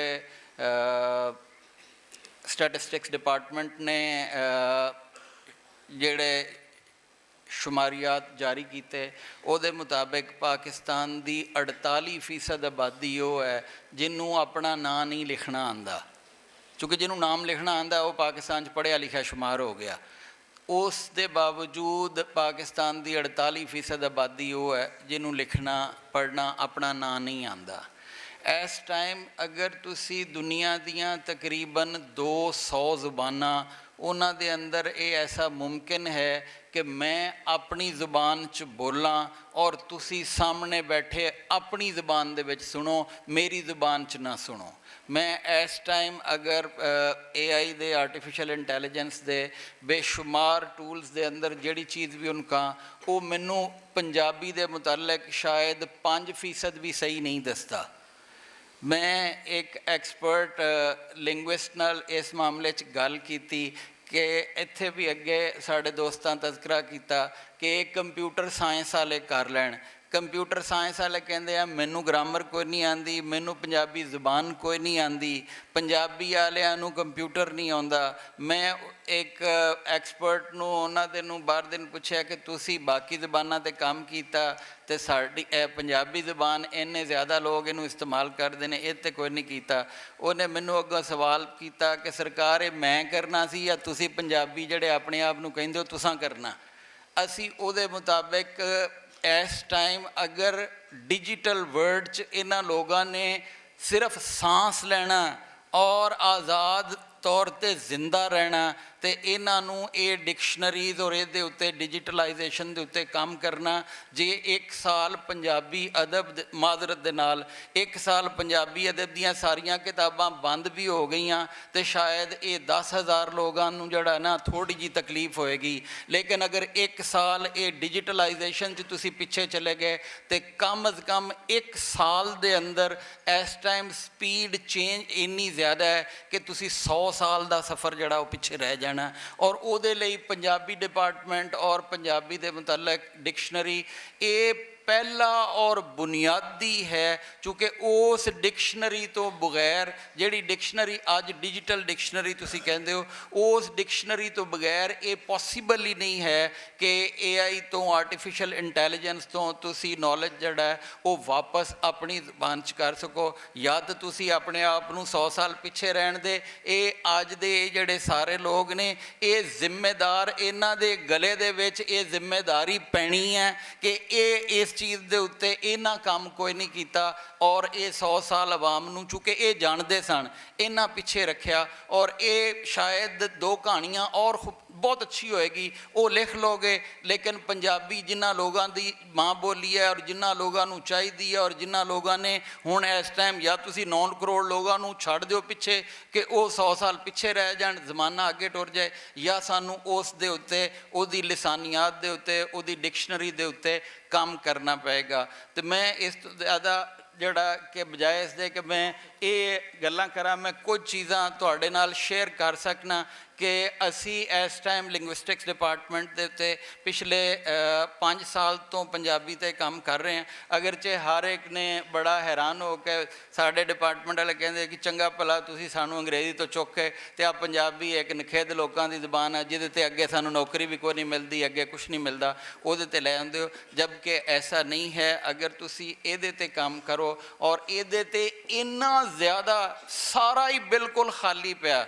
ਪੰਜਾਬੀ ਜ਼ੁਬਾਨ ਦੀਆਂ ਜਿੰਨੀਆਂ ਕਿਤਾਬਾਂ ਨੇ ਇਸ ਟਾਈਮ ਮੈਨੂੰ ਸਫੀਰ ਰਾਮੇ ਸਾਹਿਬ ਉਹ ਹਰ ਹਫਤੇ, ਅੱਜ ਉਹਨਾਂ ਮੈਨੂੰ ਇੱਕ ਈਮੇਲ ਕੀਤੀ ਜਿਹਦੇ 'ਚ ਉਹਨਾਂ ਮੈਨੂੰ 90 ਕਿਤਾਬਾਂ ਪੰਜਾਬੀ ਦੀਆਂ ਭੇਜੀਆਂ, ਲੇਕਿਨ ਉਹਨਾਂ ਬਦਕਿਸਮਤੀ ਨਾਲ 90 ਕਿਤਾਬਾਂ 'ਚੋਂ ਇੱਕ ਕਿਤਾਬ ਵੀ ਐਸੀ ਨਹੀਂ ਜਿਹੜੀ ਡਿਜੀਟਲੀ ਇਸਤੇਮਾਲ ਹੋ ਸਕੇ। ਚੂँकि ਪੰਜਾਬੀ ਦਾ ਅੱਗੇ ਦੋਸਤਾਂ ਕਿਹਾ ਵੀ OCR ਹੈ ਕੋਈ ਨਹੀਂ, ਨਤੀਜਾ ਇਹ ਕਿ ਉਹ PDF ਦੇ ਉੱਤੇ ਤੁਸੀਂ ਸਾਰੇ ਸੇਵ ਕਰਦੇ ਹੋ ਔਰ ਉਹ ਪੰਜਾਬੀ ਦੀ ਇੱਕ ਕਿਤਾਬ ਵੀ ਉਹਦੇ ਲਈ ਇਸਤੇਮਾਲ ਨਹੀਂ ਹੋ ਸਕਦੀ। ਅਤੇ ਇਹ ਪਹਿਲੀ ਦਰਖਾਸਤ ਮੇਰੀ ਹੈ ਸਾਰੇ ਜਿਹੜੇ ਲਿਖਾਰੀ ਅਤੇ ਦੋਸਤ ਨੇ ਕਿ ਪੰਜਾਬੀ ਲਈ ਤੁਸੀਂ ਜ਼ੁਲਮ ਕਰ ਰਹੇ ਹੋ ਜੇ ਤੁਸੀਂ ਪੰਜਾਬੀ ਦੀ ਕਿਤਾਬ PDF ਦੇ ਉੱਤੇ ਰੱਖਦੇ ਪਏ ਹੋ। ਪੰਜਾਬੀ ਦੇ ਉਸ ਕੰਮ ਕਰਨ ਲਈ ਤੁਹਾਡੇ ਕੋਲ ਚੂँकि ਕੋਈ ਨਾ OCR ਹੈ ਨਾ ਕੋਈ ਔਰ ਤੁਹਾਡੇ ਕੋਲ ਟੂਲਸ ਨੇ, ਇਸ ਲਈ ਪੰਜਾਬੀ ਨੂੰ ਜਾਂ ਤੁਸੀਂ ਇਨ ਪੇਜ ਦੇ ਉੱਤੇ ਰੱਖੋ ਅਤੇ ਜਾਂ ਮਾਈਕਰੋਸਾਫਟ ਵਰਡ ਦੇ ਉੱਤੇ ਰੱਖੋ ਜਿਹੜੀ ਅੱਗੇ ਕੋਈ ਉਸ ਪੰਜਾਬੀ ਵਾਲਾ ਉਹਨੂੰ ਇਸਤੇਮਾਲ ਕਰ ਸਕੇ, ਵਰਨਾ ਉਹ ਕਿਤਾਬ ਤੁਹਾਡੀ ਸ਼ੈਲਫ ਜੋਗੀ ਹੈ। ਅੱਲਾ ਤੁਹਾਨੂੰ ਉਹਦਾ ਜਿਹੜਾ ਨਾ ਦਰਜਾ ਤੁਹਾਡੇ ਬੁਲੰਦ ਕਰੇਗਾ। ਉਸ ਤੋਂ ਇਲਾਵਾ ਕਿਸੇ ਡਿਜੀਟਲ ਲਈ ਉਹਦਾ ਕੋਈ ਫਾਇਦਾ ਨਹੀਂ ਹੈ, ਕਿਉਂਕਿ ਕਿਸੇ ਜਗ੍ਹਾ 'ਤੇ ਉਹ ਇਸਤੇਮਾਲ ਹੀ ਨਹੀਂ ਹੋ ਸਕਦੀ। ਅਤੇ ਉਸ ਹਵਾਲੇ ਨਾਲ ਪੰਜਾਬੀ ਦੇ ਇਸ ਡਿਕਸ਼ਨਰੀ ਨੂੰ ਬਣਾਉਣ ਲਈ ਕਮ ਅਜ਼ ਕਮ ਇੱਕ ਡਿਕਸ਼ਨਰੀ ਦੇ ਅੰਦਰ ਕਮ ਅਜ਼ ਕਮ 13 ਤਰ੍ਹਾਂ ਦੀ ਇਨਫੋਰਮੇਸ਼ਨ ਹੁੰਦੀ ਹੈ। ਅਤੇ ਉਸ ਇਨਫੋਰਮੇਸ਼ਨ ਲਈ ਇਸ ਟਾਈਮ ਗੁਰਮੁਖੀ ਦੇ ਮੁਤਲਕ ਵੀ ਓਡਾ ਉਹ ਕੰਪਿਊਟਰ ਸਾਇੰਸ ਵਾਲਿਆਂ ਨੇ ਉਹਦੇ 'ਚ ਡਿਵੈਲਪ ਕੀਤੀ ਹੈ। ਕੋਈ ਇੱਕ ਵੀ ਡਿਕਸ਼ਨਰੀ ਐਸੀ ਨਹੀਂ ਹੈ ਜਿਹੜੀ ਇਸ ਟਾਈਮ ਡਿਜੀਟਲ ਜ਼ਰੂਰੀਆਤ ਨੂੰ ਪੂਰੀ ਕਰੇ। ਔਰ ਉਸ ਡਿਕਸ਼ਨਰੀ ਨੂੰ ਬਣਾਉਣ ਲਈ ਸਿਰਫ ਕੋਈ ਵੀ ਇੱਕ ਲਫ਼ਜ਼ ਹੈ ਤਾਂ ਉਸ ਲਫ਼ਜ਼ ਦੇ ਮੁਤਲਕ ਤੁਹਾਨੂੰ ਇਹ ਪਤਾ ਹੋਏਗਾ ਵੀ ਇਹ ਡਿਕਸ਼ਨਰੀ ਜਿਹੜੀ ਹੈ ਇਹਦੇ ਅੰਦਰ ਉਹ ਦੱਸੇਗਾ ਵੀ ਇਹ ਜਿਹੜਾ ਲਫ਼ਜ਼ ਹੈ ਇਹ ਨਾਊਨ ਹੈ, ਵਰਬ ਹੈ, ਕੀ ਚੀਜ਼ ਹੈ। ਪੰਜਾਬੀ ਦੀਆਂ 7 ਡਿਕਸ਼ਨਰੀਆਂ ਮੇਰੇ ਕੋਲ ਨੇ ਤੇ ਉਹਨਾਂ ਚੋਂ ਕਿਸੇ ਇੱਕ ਡਿਕਸ਼ਨਰੀ ਨੇ ਵੀ ਉਹਦੇ ਮੁਤਲਕ ਇਹ ਪੂਰਾ ਨਹੀਂ ਦੱਸਿਆ ਹੋਇਆ। ਚੰਦ ਅਲਫਾਜ਼ ਦੇ ਮੁਤਲਕ ਦੱਸ ਦਿੱਤਾ, ਬਾਕੀਆਂ ਦੇ ਮੁਤਲਕ ਪੂਰਾ ਨਹੀਂ ਦੱਸਿਆ। ਔਰ ਖ਼ਾਸ ਤੌਰ 'ਤੇ ਅਗਰ ਦੱਸਿਆ ਵੀ ਹੈ ਤੇ ਉਹ ਕੰਪਿਊਟਰ ਨਾਲ ਇਸ ਟਾਈਮ ਅਟੈਚ ਨਹੀਂ ਹੋ ਸਕਦੀ, ਜਿਹਦੀ ਬੇਸ 'ਤੇ ਸਾਨੂੰ ਪਤਾ ਲੱਗ ਸਕੇ। ਮੈਂ ਤੁਹਾਡੇ ਸਾਰੇ ਦੋਸਤਾਂ ਦੇ ਨਾਲ ਅੱਜ ਇੱਕ ਵਰਬ ਸ਼ੇਅਰ ਕਰਾਂਗਾ। ਔਰ ਮੈਂ ਜਦੋਂ 2017 ਤੋਂ ਪੰਜਾਬੀ 'ਤੇ ਕੰਮ ਕਰ ਰਿਹਾ, ਪੰਜਾਬੀ ਜ਼ੁਬਾਨ 'ਤੇ ਜਦੋਂ ਮੇਰੇ ਕੋਲ ਇਸ ਟਾਈਮ ਪੰਜਾਬੀ ਜ਼ੁਬਾਨ ਦਾ ਤਕਰੀਬਨ 1.5 ਕਰੋੜ ਅਲਫਾਜ਼ ਦਾ ਕੋਪਸ ਜਿਹੜਾ ਨਾ ਉਹ ਮੌਜੂਦ ਹੈ। ਇਹ ਉਸ 1.5 ਕਰੋੜ ਅਲਫਾਜ਼ ਉਹ ਸਾਰਾ ਡਿਜੀਟਲੀ ਕੋਈ ਵੀ ਦੁਨੀਆ 'ਚ ਉਹਨੂੰ ਐਕਸੈਸ ਕਰਕੇ ਤੇ ਉਹਨੂੰ ਇਸਤੇਮਾਲ ਕਰ ਲੈਂਦਾ। ਉਸ 1.5 ਕਰੋੜ ਅਲਫਾਜ਼ ਨੂੰ ਜਦੋਂ ਮੈਂ ਦੇਖਿਆ ਤੇ ਉਹ ਮੈਨੂੰ ਪਤਾ ਲੱਗਾ ਵੀ ਦਰਅਸਲ ਸਿਰਫ 20,000 ਅਲਫਾਜ਼ ਨੇ ਜਿਹੜੇ ਬਾਰ-ਬਾਰ ਇਸਤੇਮਾਲ ਹੋਏ ਨੇ ਤੇ ਉਹ 1.5 ਕਰੋੜ ਅਲਫਾਜ਼ ਨੇ। ਉਹਨਾਂ 20,000 ਅਲਫਾਜ਼ ਤੋਂ ਜਦੋਂ ਮੈਂ ਉਹਨਾਂ ਨੂੰ ਸਟੱਡੀ ਕੀਤਾ ਤੇ ਮੈਨੂੰ ਪਤਾ ਲੱਗਾ ਕਿ ਸਿਰਫ ਪੰਜਾਬੀ ਦੇ ਅੰਦਰ ਨਾ ਸਿੰਗਲ ਵਰਡ ਵਰਬ 700 ਵਰਬ ਨਿਕਲਿਆ। ਮੈਂ ਪਹਿਲਾ ਮੇਰਾ ਤਾਸੁਰ ਇਹ ਨਿਕਲਿਆ ਕਿ ਪੰਜਾਬੀ ਤੇ ਬੜੀ ਮਾੜੀ ਜਿਹੀ ਮਲੂਕੜੀ ਜੀ ਜ਼ੁਬਾਨ ਆ ਜਿਹਦੇ 'ਚ ਸਿਰਫ 700 ਵਰਬ, ਅੰਗਰੇਜ਼ੀ ਦੇ ਅੰਦਰ 6,000 ਵਰਬ ਜਿਹੜਾ ਨਾ ਉਹ ਮੌਜੂਦ ਸੀ। ਜਦੋਂ ਮੈਂ ਉਹਨੂੰ ਮਜ਼ੀਦ ਤਫਸੀਲ ਨਾਲ ਦੇਖਿਆ ਤੇ ਮੈਨੂੰ ਪਤਾ ਲੱਗਾ ਬਈ ਇੰਗਲਿਸ਼ ਦੇ ਅੰਦਰ ਇੱਕ ਵਰਬ ਦੀਆਂ 6 ਫਾਰਮਸ ਨੇ, to write, write, writes, wrote, written, writing. ਤੇ ਮੈਂ ਜਦੋਂ ਪੰਜਾਬੀ ਨੂੰ ਸਟੱਡੀ ਕਰਨਾ ਸ਼ੁਰੂ ਕੀਤਾ ਉਹ ਮੇਰੇ ਕੋਲ ਹੁਣ ਤੱਕ 80 ਫਾਰਮ ਇੱਕ ਵਰਬ ਦੀਆਂ ਆ ਗਈਆਂ, ਹਾਲੀ ਗੱਲ ਪੂਰੀ ਨਹੀਂ ਹੋਈ। ਤੇ ਉਹ ਮੈਂ ਸਿਰਫ 700 ਵਰਬ ਨੂੰ ਦੇਖਿਆ ਤੇ ਮੈਂ ਕਿਹਾ ਅਗਰ 6,000 ਹੈ ਤੇ ਉਹਨੂੰ 6 ਨਾਲ ਜ਼ਰਬ ਦਿਓ ਤੇ 36,000 ਬਣਦੀ ਹੈ। ਜੇ ਪੰਜਾਬੀ ਦੀ ਮੈਂ ਸਿਰਫ ਛੋਟੇ ਜਿਹੇ ਕਾਰਪਸ 'ਚੋਂ ਸਿਰਫ 700 ਵਰਬ ਦੇਖੇ ਨੇ ਤੇ ਉਹਨੀ ਇੱਕ ਦੀ 80 ਫਾਰਮ ਹੈ। ਉਹ ਜ਼ਰਬ ਤੁਸੀਂ ਆਪ ਦੇ ਲਓਗੇ, 700 ਨੂੰ 80 ਨਾਲ ਜ਼ਰਬ ਦਿੱਤੀ ਉਹ 56,000 ਜਿਹੜਾ ਨਾ ਉਹ ਉਹਦੇ 'ਤੇ ਬਣ ਗਈ। ਔਰ ਉਹਦੇ ਮੁਤਲਕ ਇਹ तमाम ਚੀਜ਼ਾਂ ਕਿ ਕਿਸ ਤਰ੍ਹਾਂ ਉਹਦੇ ਲਈ ਡਿਜੀਟਲ ਟੂਲਸ ਨੇ। ਅਸੀਂ ਅਲਹਮਦੁਲਿਲਾ ਦਾਵਤ ਨਹੀਂ ਲੇਕਿਨ ਇਸ ਦੇ ਕਾਫੀ ਕਰੀਬ ਆ ਕਿ ਇਨਸ਼ਾਅੱਲਾ ਅਸੀਂ ਇਹ ਡਿਜੀਟਲ ਟੂਲਸ ਜਿੰਨੇ ਨੇ ਉਹ ਸਾਰੇ ਦੇ ਸਾਰੇ ਹੁਣ ਤੱਕ ਜਿਹੜਾ ਉਹਦੇ ਲਈ ਪਾਰਟ ਆਫ ਸਪੀਚ ਟੈਗਸ ਬੱਚਾ ਇਸ ਟਾਈਮ ਤੁਹਾਨੂੰ ਦਿਖਾ ਰਿਹਾ। ਇਸ ਟਾਈਮ ਸਰ ਉਹ ਮਾਈਕ ਵੀ ਹੈ ਤੁਹਾਡੇ ਕਰੀਬ ਜੀ, ਅਗਰ ਮੈਨੂੰ ਇਜਾਜ਼ਤ ਹੋਵੇ ਮੈਂ ਅਗਰ ਇੱਧਰ ਇਹਦੇ ਨਾਲ ਕਿ ਇਹ ਮੇਰੇ ਕੋਲ ਇੱਕ ਟੈਕਸਟ ਮੌਜੂਦ ਹੈ ਜਿਹੜਾ ਕਿਸੇ ਵੀ ਇੱਕ ਸਟੋਰੀ ਦੀ ਜਾਂ ਕੋਈ ਵੀ ਦੁਨੀਆ ਦੀ ਕੋਈ ਵੀ ਜਿਹੜੀ ਪੰਜਾਬੀ ਦੀ ਟੈਕਸਟ ਹੈ ਤੁਸੀਂ ਅਗਰ ਇਸ ਸਾਈਟ 'ਤੇ ਰੱਖਦੇ ਹੋ। ਔਰ ਇਹ ਸੌਫਟਵੇਅਰ ਅਸੀਂ ਡਿਵੈਲਪ ਕਰ ਲਿਆ, ਉਹਨੂੰ ਬਟਨ ਉਹਨੇ ਦਬਾਇਆ ਟੈਕਸਟ ਤੇ ਇਹ ਹਰ ਵਰਡ ਦੇ ਨਾਲ ਉਹਦਾ ਪਾਰਟ ਆਫ ਸਪੀਚ ਕਿ ਉਹ ਗ੍ਰਾਮਰ ਦੇ ਮੁਤਾਬਿਕ ਨਾਊਨ ਹੈ, ਵਰਬ ਹੈ, ਐਡਜੈਕਟਿਵ ਹੈ, ਉਹ तमाम ਚੀਜ਼ਾਂ ਉਹ ਉਧਰ ਦੂਸਰੀ ਸਾਈਡ 'ਤੇ ਸਾਡੇ ਕੋਲ ਆ ਜਾਂਦੀਆਂ ਨੇ, ਜਿਹਦੀ ਬੇਸ ਦੇ ਉੱਤੇ ਅਸੀਂ ਇਹ ਦੇਖ ਸਕਦੇ ਹਾਂ। ਇਹ ਇੰਗਲਿਸ਼ ਦੇ ਅੰਦਰ ਬਾਕੀ तमाम ਇਹ ਟੂਲਸ ਮੌਜੂਦ ਨੇ ਲੇਕਿਨ ਪੰਜਾਬੀ ਦੇ ਅੰਦਰ ਇਹ ਟੂਲਸ ਮੌਜੂਦ ਨਹੀਂ। ਲੇਕਿਨ ਅਲਹਮਦੁਲਿਲਾ ਇਸ ਟਾਈਮ ਸਾਡੇ ਕੋਲ ਇਹ ਸਾਰਾ ਮੌਜੂਦ ਹੈ ਕਿ ਅਸੀਂ ਪਾਰਟ ਆਫ ਸਪੀਚ ਟੈਗਸ ਜਿਹੜੇ ਨੇ ਉਹ ਉਹਦੇ ਮੁਤਾਬਿਕ ਕਰ ਸਕਦੇ ਹਾਂ। ਚੂँकि ਅਗਰ ਡਿਕਸ਼ਨਰੀ 'ਤੇ ਦੇਖਣਾ ਹੈ ਤਾਂ ਡਿਕਸ਼ਨਰੀ ਨੇ ਤਾਂ ਸਭ ਤੋਂ ਪਹਿਲੇ ਇਹ ਦੇਖਣਾ ਕਿ ਕਿਹੜਾ ਲਫ਼ਜ਼ ਡਿਕਸ਼ਨਰੀ ਦੇ ਵਿੱਚ ਆਏਗਾ। ਮੈਂ ਅਗਰ ਤੁਹਾਡੇ ਨਾਲ ਇਸ ਟਾਈਮ ਹੈ ਇੱਕ ਲਫ਼ਜ਼ ਹੈ ਵਦਨ, ਠੀਕ ਹੈ, ਇਹ ਕਿਆ ਡਿਕਸ਼ਨਰੀ 'ਚ ਵਦਨ ਆਏਗਾ ਜਾਂ ਨਹੀਂ ਆਏਗਾ। ਇਸ ਵਦਨ ਦੇ ਹਵਾਲੇ ਨਾਲ ਮੈਂ ਅਗਰ ਉਹਨੂੰ ਪ੍ਰੋਸੈਸ ਕੀਤਾ, ਇਹ ਸਾਡੇ ਕੋਲ ਇਸ ਟਾਈਮ ਅਸੀਂ ਹੈ ਸਟੈਮਰ ਹੈ ਨਾ, ਅਸੀਂ ਇਹ ਉਹਦਾ ਇੱਕ ਦੂਸਰਾ ਟੂਲ ਜਿਹੜਾ ਇਸ ਟਾਈਮ ਵੈਬ 'ਤੇ ਅਲਹਮਦੁਲਿਲਾ ਅਸੀਂ ਇਹ ਕਰ ਦਿੱਤਾ, ਉਹ ਹੈ ਪੰਜਾਬੀ ਦਾ ਮੋਰਫੋਲੋਜੀਕਲ ਟੂਲ ਕਿ ਇਹ ਲਫ਼ਜ਼ ਬਣਿਆ ਕਿਵੇਂ, ਇਸ ਲਫ਼ਜ਼ ਦੇ ਅੰਦਰ ਇਹਦੇ 'ਚ ਬਾਕੀ ਮੋਰਫੀਮਸ ਕੀ ਨੇ। ਇਹ ਲਫ਼ਜ਼ ਵਦਨ ਕੀਤਾ, ਉਹਨੂੰ ਇਹ ਪ੍ਰੋਸੈਸ ਇਨਪੁਟ ਕੀਤਾ ਤੇ ਉਹਨੇ ਇਹ ਦੱਸ ਦਿੱਤਾ ਕਿ ਇਹ ਵਦਨ ਜਿਹੜਾ ਵੱਧ ਤੋਂ ਸੀ ਔਰ ਇਹ ਇਹਦੇ ਨਾਲ ਜਿਹੜਾ ਨਾ ਇਹ ਬਾਕੀ ਇਹਦੇ ਸਫਿਕਸਿਸ ਅਟੈਚ ਹੋਏ, ਕੋਈ ਵੀ ਵਰਡ ਇਹਦੇ ਮੁਤਾਬਿਕ ਆ ਜਾਂਦਾ। ਇਸ ਤੋਂ ਬਾਅਦ ਇਹ ਦੂਸਰਾ ਉਹਦੇ 'ਤੇ ਟੂਲ ਹੈ, ਇਹ ਮੋਰਫੋਲੋਜੀਕਲ ਐਨਾਲਾਈਜ਼ਰ ਹੈ। ਇਹ ਉਹਦੇ ਮੋਰਫੀਮਸ ਨੂੰ ਦੱਸ ਰਿਹਾ ਕਿ ਇਹ ਇਸ ਦੀਆਂ ਬਾਕੀ ਫਾਰਮਸ ਨੇ, ਵੱਧਦੇ ਵੱਧਦੀ, ਇਹ ਉਹਦੇ ਮੁਤਲਕ तमाम ਉਹਦੀ ਗ੍ਰਾਮੈਟੀਕਲ ਜਿਹੜੀ ਹੈ ਡੀਟੇਲ ਮੌਜੂਦ ਹੈ ਕਿ ਇਹ ਜਿਹੜਾ ਇਹ ਵਧਿਆ ਦੀ ਫਾਰਮ ਵਧਿਆ is categorised as imperative singular functioning as used to issuing direct commands to a singular subject in Punjabi. ਇਹ ਉਹਦੀਆਂ ਥੱਲੇ ਤੱਕ ਬਾਕੀ ਅਗਰ ਤੁਸੀਂ ਦੇਖੋਗੇ ਇਹ ਉਹਦੀਆਂ ਇੱਕ ਵਰਬ ਦੀਆਂ ਤਕਰੀਬਨ ਇਹ ਉਹ 80 ਫਾਰਮ ਨੇ, ਹਰ ਇੱਕ ਦੇ ਮੁਤਲਕ ਉਹਦੀ ਪੂਰੀ ਡਿਟੇਲ। ਇਹ 700 ਦੇ 700 ਵਰਬਸ ਜਿਹੜੇ ਨੇ, ਜਾਂ ਉਹ ਇਹ ਇਸ ਟਾਈਮ 700, ਲੇਕਿਨ ਇਸ ਟਾਈਮ ਸਾਡੇ ਕੋਲ ਇਹ ਸਿਸਟਮ ਡਿਵੈਲਪ ਹੋ ਗਿਆ ਕਿ 700 ਦੀ ਬਜਾਏ ਅਗਰ ਕਾਪਸ ਮਜ਼ੀਦ ਹੋ ਜਾਏ ਤੇ 700 ਦੀ ਜਗ੍ਹਾ ਤੇ 7000 ਵੀ ਹੋ ਗਏ ਤੇ ਉਹ ਤਮਾਮ ਦੇ ਤਮਾਮ ਦੀ ਹੋਣ ਸਾਡੇ ਕੋਲ। ਅਗਰ ਅਸੀਂ ਸਿਸਟਮ ਡਿਵੈਲਪ ਕਰ ਲਿਆ ਤੇ ਹੁਣ ਸਾਨੂੰ ਇਹ ਪਰੇਸ਼ਾਨੀ ਨਹੀਂ ਹੈ ਕਿ ਇੱਕ ਵਰਬ ਦਾ ਅਸੀਂ ਕੀਤਾ, ਅਸੀਂ ਉਹ ਸਿਸਟਮ ਦੇ ਤਹਿਤ ਜਿੰਨੇ ਵੀ ਉਹਦੇ ਤੇ ਆਉਣਗੇ। ਇੰਗਲਿਸ਼ ਦੇ ਅੰਦਰ ਸਾਨੂੰ ਮਸਾਇਲ ਇੱਕ ਲੈਂਗੁਏਜ ਤੋਂ ਦੂਸਰੀ ਲੈਂਗੁਏਜ ਜਾਂਦੇ ਹਾਂ, ਅਸੀਂ ਕਹਿੰਦੇ ਪੜ੍ਹ, ਤੇ ਉਹਦੇ ਮੁਤਾਬਿਕ ਫਾਰਮਸ ਆਈਆਂ ਪੜ੍ਹਾ। ਇੰਗਲਿਸ਼ ਦੇ ਅੰਦਰ ਜਾ ਕੇ ਵਰਬ ਹੀ ਚੇਂਜ ਹੋ ਗਿਆ, ਉਹਦੇ ਤੇ ਅਗਰ ਲਰਨ ਜਾਂ ਰੀਡ ਸੀ ਤੇ ਇੰਗਲਿਸ਼ ਜਾ ਕੇ ਪੜ੍ਹਾ ਦੇ ਉੱਤੇ ਤੇ ਹੁਣ ਆ ਗਿਆ ਟੀਚ। ਤੇ ਜਦੋਂ ਪੜ੍ਹ ਸੀ ਮੈਂ ਇਹਨਾਂ ਨੂੰ ਕਿਹਾ ਪੜ੍ਹ, ਤੇ ਅਸੀਂ 2 ਏਜੰਟ ਸੀ। ਜਦੋਂ ਪੜ੍ਹਾ ਕਿਹਾ ਤੇ ਇਹਨਾਂ ਨੂੰ ਕਿਹਾ ਵੀ ਇਹਨਾਂ ਨੂੰ ਪੜ੍ਹਾ, 3 ਏਜੰਟ ਹੋ ਗਏ। ਜਦੋਂ ਮੈਂ ਕਿਹਾ ਪੜ੍ਹਵਾ, ਮੈਂ ਇਹਨਾਂ ਨੂੰ ਕਿਹਾ ਵੀ ਉਹਨਾਂ ਨੂੰ ਕਹਿ ਵੀ ਉਹਨਾਂ ਨੂੰ ਪੜ੍ਹਾਏ, ਇਹ 4 ਏਜੰਟ ਹੋ ਗਏ। ਇਹਦੇ ਮੁਤਾਬਿਕ 23 ਫਾਰਮ ਜਿਹੜੀਆਂ ਪੜ੍ਹ ਦੀਆਂ, 23 ਫਾਰਮ ਪੜ੍ਹਾ ਦੀਆਂ, 23 ਫਾਰਮ ਪੜ੍ਹਵਾ ਦੀਆਂ। ਉਹ 69 ਫਾਰਮਸ ਹੈ, ਹਾਲੀ ਉਹਦੇ 'ਚ ਟੈਂਸ ਮਾਰਕਰ ਨਹੀਂ ਹੈ।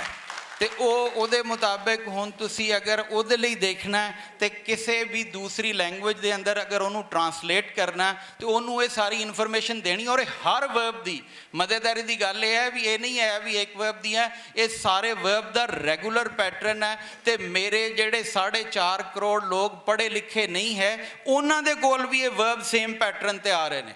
ਇਹ ਲੈਂਗੁਏਜ ਐਡੀ ਸਿਸਟਮੈਟਿਕ ਅੰਦਾਜ਼ ਨਾਲ ਇਹਨਾਂ ਸਾਰੇ ਜਿਹੜਾ ਨਾ ਉਹਦੇ ਤੇ ਆਈ ਕਿ ਉਹਦੇ ਤੇ ਤਮਾਮ ਫਾਰਮਸ ਐਜ਼ ਇਟ ਇਜ਼ ਮੌਜੂਦ ਨੇ। ਤੇ ਇਹ ਉਹਦੇ ਤੇ ਅਸੀਂ ਅਗਲਾ ਤੀਸਰਾ ਟੂਲ ਜਿਹੜਾ ਹੈ ਕਿ ਇਹ ਵਧਣ ਹੈ, ਉਹ ਉੱਥੇ ਕੋਈ ਵੀ ਵਰਡ ਜਿਹੜਾ ਵਰਬ ਹੈ ਉਹਦੇ ਅੰਦਰ ਅਗਰ ਅਸੀਂ ਉਹਦੇ ਤੇ ਲਿਖੀਏ ਤਾਂ ਉਹ ਆਟੋਮੈਟਿਕਲੀ ਉਹਨੂੰ ਸਾਡੀ ਰੂਟ ਤੇ ਲੈ ਜਾਂਦਾ ਕਿ ਡਿਕਸ਼ਨਰੀ ਦੇ ਅੰਦਰ ਇਹ ਫਾਰਮ ਜਿਹੜੀ ਹੈ ਨਾ ਉਹ ਵੱਧ ਆਉਣੀ ਹੈ। ਉਹਦੇ ਨਾਲ ਉਹ ਬਾਕੀ ਜਿੰਨੀਆਂ ਵੀ ਅੱਗੇ ਉਹ ਅਸੀਂ ਤੁਹਾਨੂੰ 80 ਇਨਫਲੈਕਸ਼ਨ ਦਿਖਾਈਆਂ, ਉਹ ਸਾਰੀਆਂ ਦੀਆਂ ਸਾਰੀਆਂ ਨੂੰ ਵਾਪਸ ਉਸ ਬੇਸ ਫਾਰਮ ਤੇ ਲੈ ਜਾਂਦਾ ਕਿ ਡਿਕਸ਼ਨਰੀ ਦੇ ਅੰਦਰ ਇਹ ਬੇਸ ਫਾਰਮ ਮੌਜੂਦ ਹੋਏਗੀ।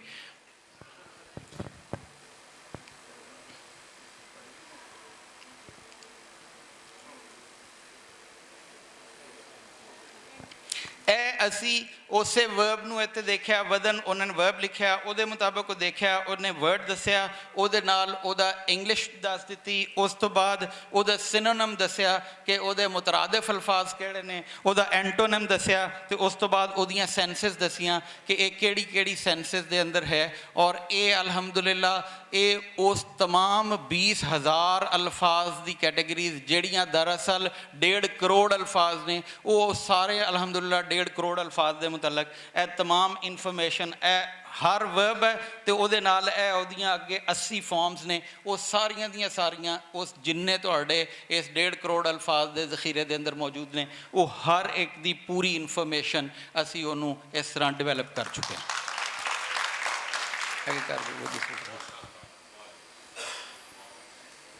ਉਸ ਤੋਂ ਬਾਅਦ ਅਸੀਂ ਚੁੱਕੇ ਸਿਰਫ ਕਿਸੇ ਡਿਕਸ਼ਨਰੀ ਲਈ ਔਰ ਟਰਾਂਸਲੇਟ ਕਰਨ ਲਈ ਸਾਨੂੰ ਉਹਦੀ ਕੰਪਿਊਟਰ ਦੀ ਜ਼ੁਬਾਨ ਨੂੰ ਜਿਹੜੀ ਕੰਪਿਊਟਰ ਸਮਝ ਸਕੇ ਔਰ ਉਹਦੇ ਸੌਫਟਵੇਅਰ ਦੇ ਨਾਲ ਚੱਲ ਸਕੇ, ਉਹ ਉਹਦੇ ਲਈ ਡਿਕਸ਼ਨਰੀ ਔਰ ਗ੍ਰਾਮਰ ਦੀ ਜ਼ਰੂਰਤ ਹੈ। ਅਸੀਂ ਇਸ ਟਾਈਮ ਪੰਜਾਬੀ ਦੀ ਉਹ ਕੰਪਿਊਟਰ ਦੀ ਅੰਡਰਸਟੈਂਡੇਬਲ ਗ੍ਰਾਮਰ ਵੀ ਜਿਹੜੀ ਹੈ ਡਿਵੈਲਪ ਕਰ ਰਹੇ ਹਾਂ, ਜਿਹੜੀ ਇੰਗਲਿਸ਼ ਦੇ ਨਾਲ ਕੰਪੈਟੇਬਲ ਹੋਏਗੀ ਔਰ ਕੰਪਿਊਟਰ ਸਾਇੰਸ ਜਿਹੜਾ ਹੈ ਉਹਦੇ ਨਾਲ ਅਸੀਂ ਉਹਦੇ ਪ੍ਰੋਗਰਾਮ ਡਿਵੈਲਪ ਕਰ ਸਕਾਂਗੇ। ਪਿਛਲੇ ਸਾਰੇ ਪ੍ਰੋਗਰਾਮ ਉਹ ਅਸੀਂ ਉਸ ਦੇ ਬੇਸ ਤੇ ਕੀਤੇ।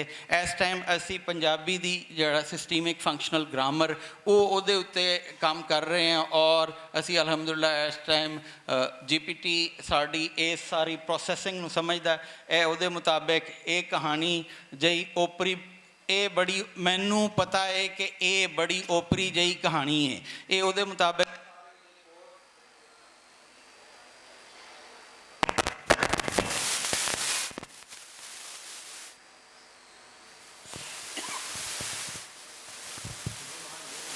ਇਹ तमाम ਜਿਹੜੇ ਕੋਡਸ ਔਰ ਉਹਦਾ ਗ੍ਰਾਮੈਟੀਕਲ ਕੈਟੇਗਰੀ ਦੇ ਅੰਦਰ ਕਿ ਇਹ प्रोजेक्शन है, हाइपोटैक्टिक आइडिया, कॉग्निशन है और स्टेटमेंट एंड कॉग्निशन, ये तमाम एक ਸੈਂਟੈਂਸ ਦੇ ਇੱਕ ਪਾਰਟ ਦੇ ਮੁਤਲਕ ਇਹ तमाम ਇਨਫੋਰਮੇਸ਼ਨ ਇਹਦੇ ਲਈ ਇਹ ਦਿੱਤੀ ਗਈ। ਔਰ ਇਹ ਇਸ ਟਾਈਮ ਅਗਰ ਅਸੀਂ ਅੱਲਾ ਕਰੇ ਤੁਹਾਡੀ ਦੁਆ ਨਾਲ ਅਸੀਂ ਇਹ ਕਾਮਯਾਬ ਹੋ ਗਏ ਤੇ ਫਿਰ ਇਹਦੇ ਤੋਂ ਅਸੀਂ ਇਹ ਸਮਝ ਸਕਦੇ ਹਾਂ ਕਿ ਇਹ ਇੱਕ ਬਹੁਤ ਬੜਾ ਸਟੈਪ ਹੋਏਗਾ ਡਿਜੀਟਲਾਈਜੇਸ਼ਨ ਦੀ ਤਰਫ, ਜਿਹਦੀ ਬੇਸ ਦੇ ਉੱਤੇ ਇਸ ਟਾਈਮ ਮਸਲਾ ਇਹ ਹੈ ਕਿ ਇੰਗਲਿਸ਼ ਦੇ ਅੰਦਰ ਜਾ ਕੇ ਅਗਰ ਮੈਂ ਇੱਥੇ ਤੁਹਾਡੇ ਬਿਲਕੁਲ ਸਾਹਮਣੇ ਖਲੋ ਕੇ ਤੇ ਇਸ ਫੁੱਲ ਦੀ ਤਸਵੀਰ ਖਿੱਚਾਂ ਔਰ ਅਗਲੇ 1 ਸੈਕਿੰਡ ਦੇ ਅੰਦਰ ਮੈਨੂੰ ਇਹ ਟੈਕਨੋਲੋਜੀ ਦੱਸੇਗੀ ਵੀ ਇਹ ਕਿਹੜਾ ਫੁੱਲ ਹੈ, ਔਰ ਅਗਰ ਇਹ ਲਾਈਵ ਫੁੱਲ ਹੋਵੇ ਇਹ ਕਿਹੜਾ ਫੁੱਲ ਹੈ, ਔਰ ਇਹਦੀ ਪੱਤੀਆਂ ਕਿੰਨੀਆਂ ਨੇ, ਔਰ ਇਹਦੀ ਪੱਤੀ ਦੇ ਅੰਦਰ ਕੀ ਮਸਲਾ ਹੈ, ਔਰ ਇਹਨੂੰ ਬਿਮਾਰੀ ਕੀ ਹੈ, ਔਰ ਇਹਨੂੰ ਅਗਰ ਇਹਨੂੰ ਖੁਰਾਕ ਕੀ ਦੇਣੀ ਚਾਹੀਦੀ ਹੈ, ਇਹ ਸਾਰੀ ਚੀਜ਼ ਦੱਸ ਸਕਦੀ ਹੈ। ਲੇਕਿਨ ਪੰਜਾਬੀ ਦੇ ਅੰਦਰ ਸਾਡੇ ਕੋਲ ਇਹ ਮਸਲਾ ਨਹੀਂ ਹੈ, ਕਿਉਂਕਿ ਅਸੀਂ ਸਾਰੇ ਮੇਰੇ ਜਿਹੜੇ ਵੱਡੇ ਨੇ ਇਹਨਾਂ ਪੰਜਾਬੀ ਦੀ ਜਿਹੜੀ ਹੈ ਨਾ ਉਹ ਰਕਸ਼ਾ ਕਰਨ ਦਾ ਇੱਕੋ ਤਰੀਕਾ ਇਖਤਿਆਰ ਕੀਤਾ। ਇਹਨਾਂ ਆਖਿਆ ਵੀ ਮੈਂ ਨਵੀਂ ਕਹਾਣੀ ਲਿਖ ਲਈ ਹੈ ਤੇ ਮੈਂ ਨਵੀਂ ਨਜ਼ਮ ਲਿਖ ਲਈ ਹੈ ਤੇ ਮੈਂ ਗਜ਼ਲ ਲਿਖ ਲਈ ਹੈ, ਸਿਰ ਮੱਥੇ ਤੇ ਉਹ ਤੁਹਾਡੀਆਂ ਨਜ਼ਮਾਂ ਗਜ਼ਲਾਂ ਤੇ ਉਹ। ਲੇਕਿਨ ਤੁਹਾਡੇ ਕੋਲ ਰੱਬ ਨੇ ਜ਼ਰੂਰ ਪੁੱਛਣਾ ਜੇ ਕਿ ਤੁਸੀਂ ਲਿਖ ਸਕਦੇ ਸੀ, ਤੁਸੀਂ ਪੰਜਾਬੀ ਦੇ ਉੱਤੇ ਗੱਲ ਕਰ ਸਕਦੇ ਸੀ, ਤੁਸੀਂ ਪੰਜਾਬੀ ਦੇ ਹਵਾਲੇ ਨਾਲ ਇਹ ਇਨਫੋਰਮੇਸ਼ਨ ਦੇ ਸਕਦੇ ਸੀ, ਤੁਸੀਂ ਪੰਜਾਬੀ ਜ਼ੁਬਾਨ ਦੇ ਉੱਤੇ ਕੋਈ ਕੰਮ ਨਹੀਂ ਕੀਤਾ। ਔਰ ਮੈਂ ਮਾਜ਼ਰਤ ਨਾਲ ਮੇਰੇ ਇਹਦੇ 'ਚ 50 ਗਲਤੀਆਂ ਨੇ ਔਰ ਉਹ ਗਲਤੀਆਂ ਦਾ ਜ਼ਿੰਮੇਦਾਰ ਮੈਂ ਤੁਹਾਨੂੰ ਸਮਝਣਾ।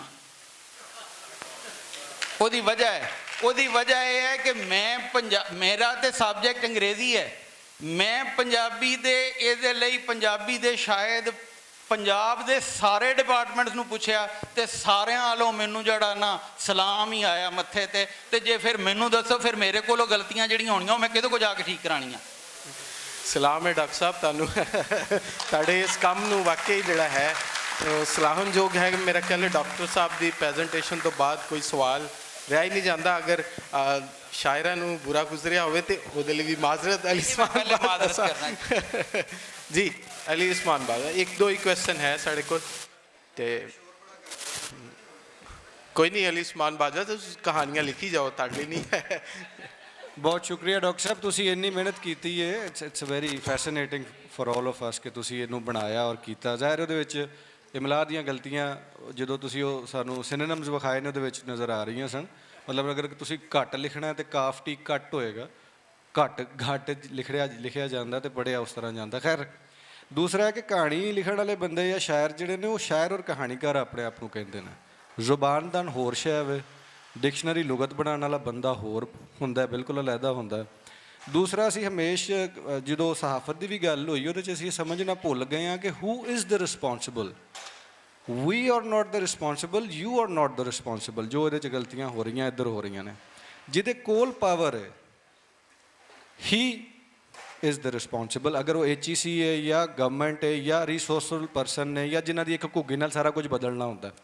ਇੰਡੀਵਿਜੂਅਲੀ ਲੋਕਾਂ ਨੇ ਬੜਾ ਕੰਮ ਕੀਤਾ ਹੈ, ਉਹਨਾਂ ਸਾਰਿਆਂ ਨੂੰ ਜ਼ਾਹਿਰ ਅਸੀਂ ਨਿਗੇਟ ਨਹੀਂ ਕਰ ਸਕਦੇ। ਅਗਰ ਡਿਕਸ਼ਨਰੀ ਦੀ ਗੱਲ ਹੋਏਗੀ ਤੇ ਆਸਫ ਖਾਨ ਸਾਹਿਬ ਦੀ ਗੱਲ ਹੋਵੇਗੀ, ਜਾਂ ਪਿਲਾਕ ਦੀ ਡਿਕਸ਼ਨਰੀ ਜਿਸ 'ਚ ਚਾਂਦ ਸ਼ਾਮਿਲ ਰਿਹਾ ਉਹਦੇ 'ਚ ਜੋ ਗਲਤੀਆਂ ਨੇ ਉਹਨਾਂ ਨੇ ਕੰਮ ਤੇ ਕੀਤਾ, ਲੇਕਿਨ ਪਿਲਾਕ ਨੂੰ ਉਹਨੂੰ ਡਿਜੀਟਲ ਡਿਕਸ਼ਨਰੀ ਬਣਾਉਣਾ ਚਾਹੀਦਾ ਸੀ। ਸੋ ਇਹ ਗੱਲਾਂ ਮੇਰਾ ਖਿਆਲ ਹੈ ਸਾਨੂੰ ਜ਼ਿਆਦਾ ਉਹਦੇ 'ਤੇ ਫੋਕਸ ਬਣਾਉਣ ਦੀ ਲੋੜ ਹੈ, ਬਜਾਏ ਇਸ ਦੇ ਕਿ ਅਸੀਂ ਆਪਸ ਦੇ ਵਿੱਚ ਸਮਝੀਏ ਕਿ ਸਾਡਾ ਆਪਸੀ ਕੋਈ ਜ਼ਾਤੀ ਕਸੂਰ ਨਹੀਂ ਹੈਗਾ।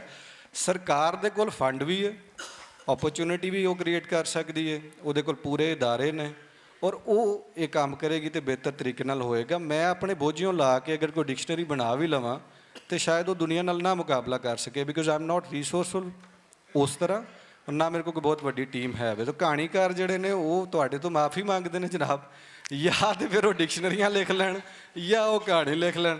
So thank you so much, ਤੁਸੀਂ ਕੰਮ ਕੀਤਾ। ਔਰ ਦੂਸਰੀ ਡਾਕਟਰ ਸਾਹਿਬ ਕੋਲੋਂ ਇੱਕ ਗੁਜ਼ਾਰਿਸ਼ ਸੀ ਕਿ ਅਸੀਂ ਸਮਝਣਾ ਚਾਹ ਰਹੇ ਸਾਂ ਕਿ ਪੰਜਾਬੀ ਦੀ ਡਿਕਸ਼ਨਰੀ ਕਿੱਧਰ ਨੂੰ ਗਈ।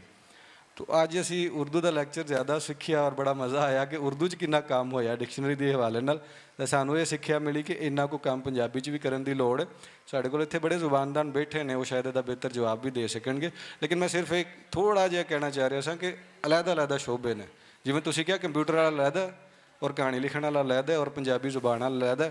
ਸਾਰੇ ਰਲ ਕੇ ਕੰਮ ਕਰਾਂਗੇ, ਇੰਟਰਡਿਸਪਲਿਨਰੀ ਜਿਹਨੂੰ ਕਹਿੰਦੇ ਹੋ ਤੁਸੀਂ, ਮੇਰੇ ਲਈ ਟੰਗ ਟਵਿਸਟਰ ਬਣ ਜਾਂਦਾ, ਫਿਰ ਇੱਕ ਬਿਹਤਰ ਡਿਕਸ਼ਨਰੀ ਸਾਡੇ ਸਾਹਮਣੇ ਆਏਗੀ। Thank you. ਮੈਂ ਇਹਦਾ ਮੁਖਤਸਰ ਜਿਹਾ ਜਵਾਬ ਦੇ ਦਿਆਂ। ਇੱਕ ਮੈਂ ਵੀ ਨਾਲ ਹੈਲੋ, ਗੱਲ ਕਰਨੀ ਜੇ ਮੈਂ ਇੱਕ ਮਿੰਟ ਤੁਸੀਂ ਸਰ ਕਿਹਾ ਨਾ ਦੁਹਰਾ- ਕਿ ਮੇਰਾ ਕਸੂਰ ਨਹੀਂ ਹੈ ਨਾ, ਸਾਰਿਆਂ ਦਾ ਕਸੂਰ ਆ। ਮੇਰਾ ਖਿਆਲ ਹੈ ਕਿ ਇਹਨਾਂ ਸਾਰਿਆਂ ਨੂੰ ਤੁਸੀਂ ਆਪਣੇ ਨੂੰ ਪਹਿਲਾਂ ਕੋਰਪਸ ਲਿੰਗੁਇਸਟਿਕਸ PhD ਕਰਾ ਦਿਓ ਤੇ ਫਿਰ ਇਹ ਕੰਮ ਨਾ ਕਰਨ ਤੇ ਫਿਰ ਇਹਨਾਂ ਦਾ ਕਸੂਰ ਹੈ। ਤੇ ਨਹੀਂ। ਉਹ ਕਿਉਂਕਿ ਤੁਹਾਡਾ ਏਰੀਆ ਵਾ, ਤੁਹਾਡੀ ਮੈਂ ਉਹਦੇ ਐਕਸਪਰਟਿਜ਼ 'ਚ ਤੁਸੀਂ ਥੋੜਾ ਕਰ ਸਕਦੇ ਹੋ। ਜਿਹਾ ਵਜ਼ਾਹਤ ਕਰ ਦਿਆਂ। ਮੈਂ ਇਹ ਗੱਲ ਇਸ ਤੋਂ ਕਹੀ ਕਿ ਮੈਂ ਸਮਝਣਾ ਕਿ ਪੰਜਾਬੀ ਜ਼ੁਬਾਨ ਦੇ ਹਵਾਲੇ ਨਾਲ ਪੰਜਾਬ ਦੇ ਅੰਦਰ ਕੋਈ 17-18 ਜਿਹੜਾ ਗਵਰਨਮੈਂਟ ਯੂਨੀਵਰਸਿਟੀਆਂ ਦੇ ਅੰਦਰ ਪੰਜਾਬੀ ਦਾ ਡਿਪਾਰਟਮੈਂਟ ਹੈ, ਔਰ ਮੇਰੀ ਯੂਨੀਵਰਸਿਟੀ 'ਚ ਵੀ ਪੰਜਾਬੀ ਦਾ ਡਿਪਾਰਟਮੈਂਟ ਹੈ, ਔਰ ਉਹਨਾਂ ਸਾਰਿਆਂ ਦੇ ਕੋਲ ਆਲਮ ਇਹ ਹੈ ਕਿ ਪੰਜਾਬੀ ਦੀ BS ਦੀ ਕਲਾਸ 4-4 ਸਾਲ 'ਚ ਮਿਲਾ ਕੇ ਨਹੀਂ ਪੂਰੀ ਹੁੰਦੀ, ਕਿ ਪੂਰੀ ਦਾਖਲਾ ਹੀ ਨਹੀਂ ਹੁੰਦਾ ਉਹਦਾ। ਔਰ ਮਸਲਾ ਇਹ ਹੈ ਕਿ ਪੰਜਾਬੀ ਦੇ, ਔਰ ਤੁਸੀਂ ਪੰਜਾਬੀ ਦੇ ਸਾਰੇ ਕੰਮ ਕਰਨ ਵਾਲੇ ਹੋ, ਤੁਹਾਡੇ ਕੋਲ ਇਹ ਮੌਜੂਦ ਹੋਏਗਾ ਡੇਟਾ, ਤੇ ਜਾ ਕੇ ਪਿਛਲੇ 10 ਸਾਲ ਦੇ ਅੰਦਰ ਮੈਨੂੰ ਸਿਰਫ 10 ਕੰਮ ਦਿਖਾ ਦੇਣਾ ਕਿ ਪੰਜਾਬੀ ਲੈਂਗੁਏਜ ਦੇ ਉੱਤੇ ਕਿਸੇ ਨੇ ਕੰਮ ਕੀਤਾ, ਪੰਜਾਬੀ ਅਦਬ ਦੇ ਉੱਤੇ ਯਕੀਨਨ ਕੰਮ ਹੋਇਆ। ਔਰ ਮੈਂ ਜਿਹੜਾ ਉਹ ਮੈਡਮ ਖੌਲਾ ਨਾਲ ਔਰ ਤੋਹੀਦ ਚੱਠਾ ਨਾਲ ਜਿਹੜਾ ਪਿਛਲੇ 3 ਸਾਲ ਤੋਂ ਆਪਣਾ ਪੂਰਾ ਗਿਲਾ ਕਰਨਾ ਕਿ ਤੁਸੀਂ ਜੋ ਕੰਮ ਕਰਦੇ ਹੋ, ਤੁਸੀਂ ਸਕਾਲਰਸ਼ਿਪਸ ਬੱਚਿਆਂ ਨੂੰ ਦਿੰਦੇ ਹੋ, ਤੁਸੀਂ ਜਿੰਨਾ ਕੰਮ ਕਰ ਰਹੇ ਹੋ ਉਹ ਤੁਸੀਂ ਸਿਰਫ ਅਦਬ ਦੇ ਹਵਾਲੇ ਨਾਲ ਕੰਮ ਕਰ ਰਹੇ ਹੋ। ਤੁਸੀਂ ਲੈਂਗੁਏਜ ਦੇ ਹਵਾਲੇ ਨਾਲ ਇਹਨੂੰ ਅਗਰ ਅਹਿਮੀਅਤ ਦਿਓਗੇ ਤੇ ਤਾਂ ਕੰਮ ਹੋਏਗਾ। ਤੁਹਾਡੇ ਕੋਲ ਕਹਾਣੀ ਪੜ੍ਹਨ ਵਾਲੇ ਲੋਕ ਮੌਜੂਦ ਹੋਣਗੇ, ਤੁਹਾਡੇ ਕੋਲ ਇਹ ਸਾਰੇ, ਚੁੱਕੇ ਇਸ ਟਾਈਮ ਕਹਾਣੀ 10,000 ਲੋਕਾਂ ਲਈ ਉਹ ਬਹੁਤ ਅਲਾ, ਲੇਕਿਨ 9 ਕਰੋੜ ਲੋਕ ਤੁਹਾਡੇ ਸ਼ੁਕਰਗੁਜ਼ਾਰ ਹੋਣਗੇ ਅਗਰ ਤੁਸੀਂ ਇਸ ਲੈਂਗੁਏਜ ਦੇ ਹਵਾਲੇ ਨਾਲ ਕੰਮ ਕਰੋਗੇ ਔਰ ਉਹਨਾਂ ਨੂੰ ਡਿਜੀਟਲਾਈਜ਼ ਕਰਕੇ ਉਹਨਾਂ ਨੂੰ ਕਰ ਦਿਓਗੇ ਤੇ ਤੁਸੀਂ 9 ਕਰੋੜ ਲੋਕਾਂ ਨੂੰ ਜਿਹੜਾ ਨਾ ਵਿਨ ਕਰ ਜਾਓਗੇ। ਇਹ ਯਕੀਨਨ ਕਹਾਣੀ ਬਹੁਤ ਜ਼ਰੂਰੀ ਹੈ, ਨਜ਼ਮ ਜ਼ਰੂਰੀ ਹੈ। ਮੈਂ ਇਹਨਾਂ 'ਚੋਂ ਕਿਸੇ ਨੂੰ ਨਹੀਂ ਮੁਰਦੇ ਇੰਜ ਇਲਜ਼ਾਮ ਠਹਿਰਾਉਂਦਾ ਵੀ ਤੁਸੀਂ ਇਹਨੂੰ ਛੱਡ ਦਿਓ, ਲੇਕਿਨ ਮੈਂ ਕਹਿੰਦਾ ਵੀ ਤੁਹਾਡੇ ਕੋਲ ਅੱਲਾ ਨੇ ਇਹ ਜਿਹੜਾ ਨਾ ਤੁਹਾਨੂੰ ਹੁਨਰ ਦਿੱਤਾ ਹੈ ਕਿ ਤੁਸੀਂ ਲਿਖ ਸਕਦੇ ਹੋ। ਤੇ ਮੇਰੀ ਵੱਲੋਂ ਇਹ ਗੁਜ਼ਾਰਿਸ਼ ਔਰ ਇਹ ਮਿੰਨਤ ਤੁਸੀਂ ਇਹ ਸਾਰਿਆਂ ਲੋਕਾਂ ਨੂੰ ਕਰੋ, ਕਿਉਂਕਿ ਅਗਰ ਸਿਰਫ ਇਸ ਇੱਕ ਫੰਕਸ਼ਨ ਨੂੰ ਦੇਖੋ ਨਾ ਤੇ ਸ਼ਾਇਦ ਇਹ 10 ਸਾਲ ਦੇ ਉੱਤੇ ਇਹਨਾਂ ਨੇ ਇਹਦੇ ਤੇ ਕਮ ਅਜ਼ ਕਮ 2 ਕਰੋੜ ਰੁਪਇਆ ਇਕੱਲਾ ਇਹਨਾਂ ਨੇ ਇਹਦੇ ਤੇ ਲਾਤਾ ਹੋਣਾ।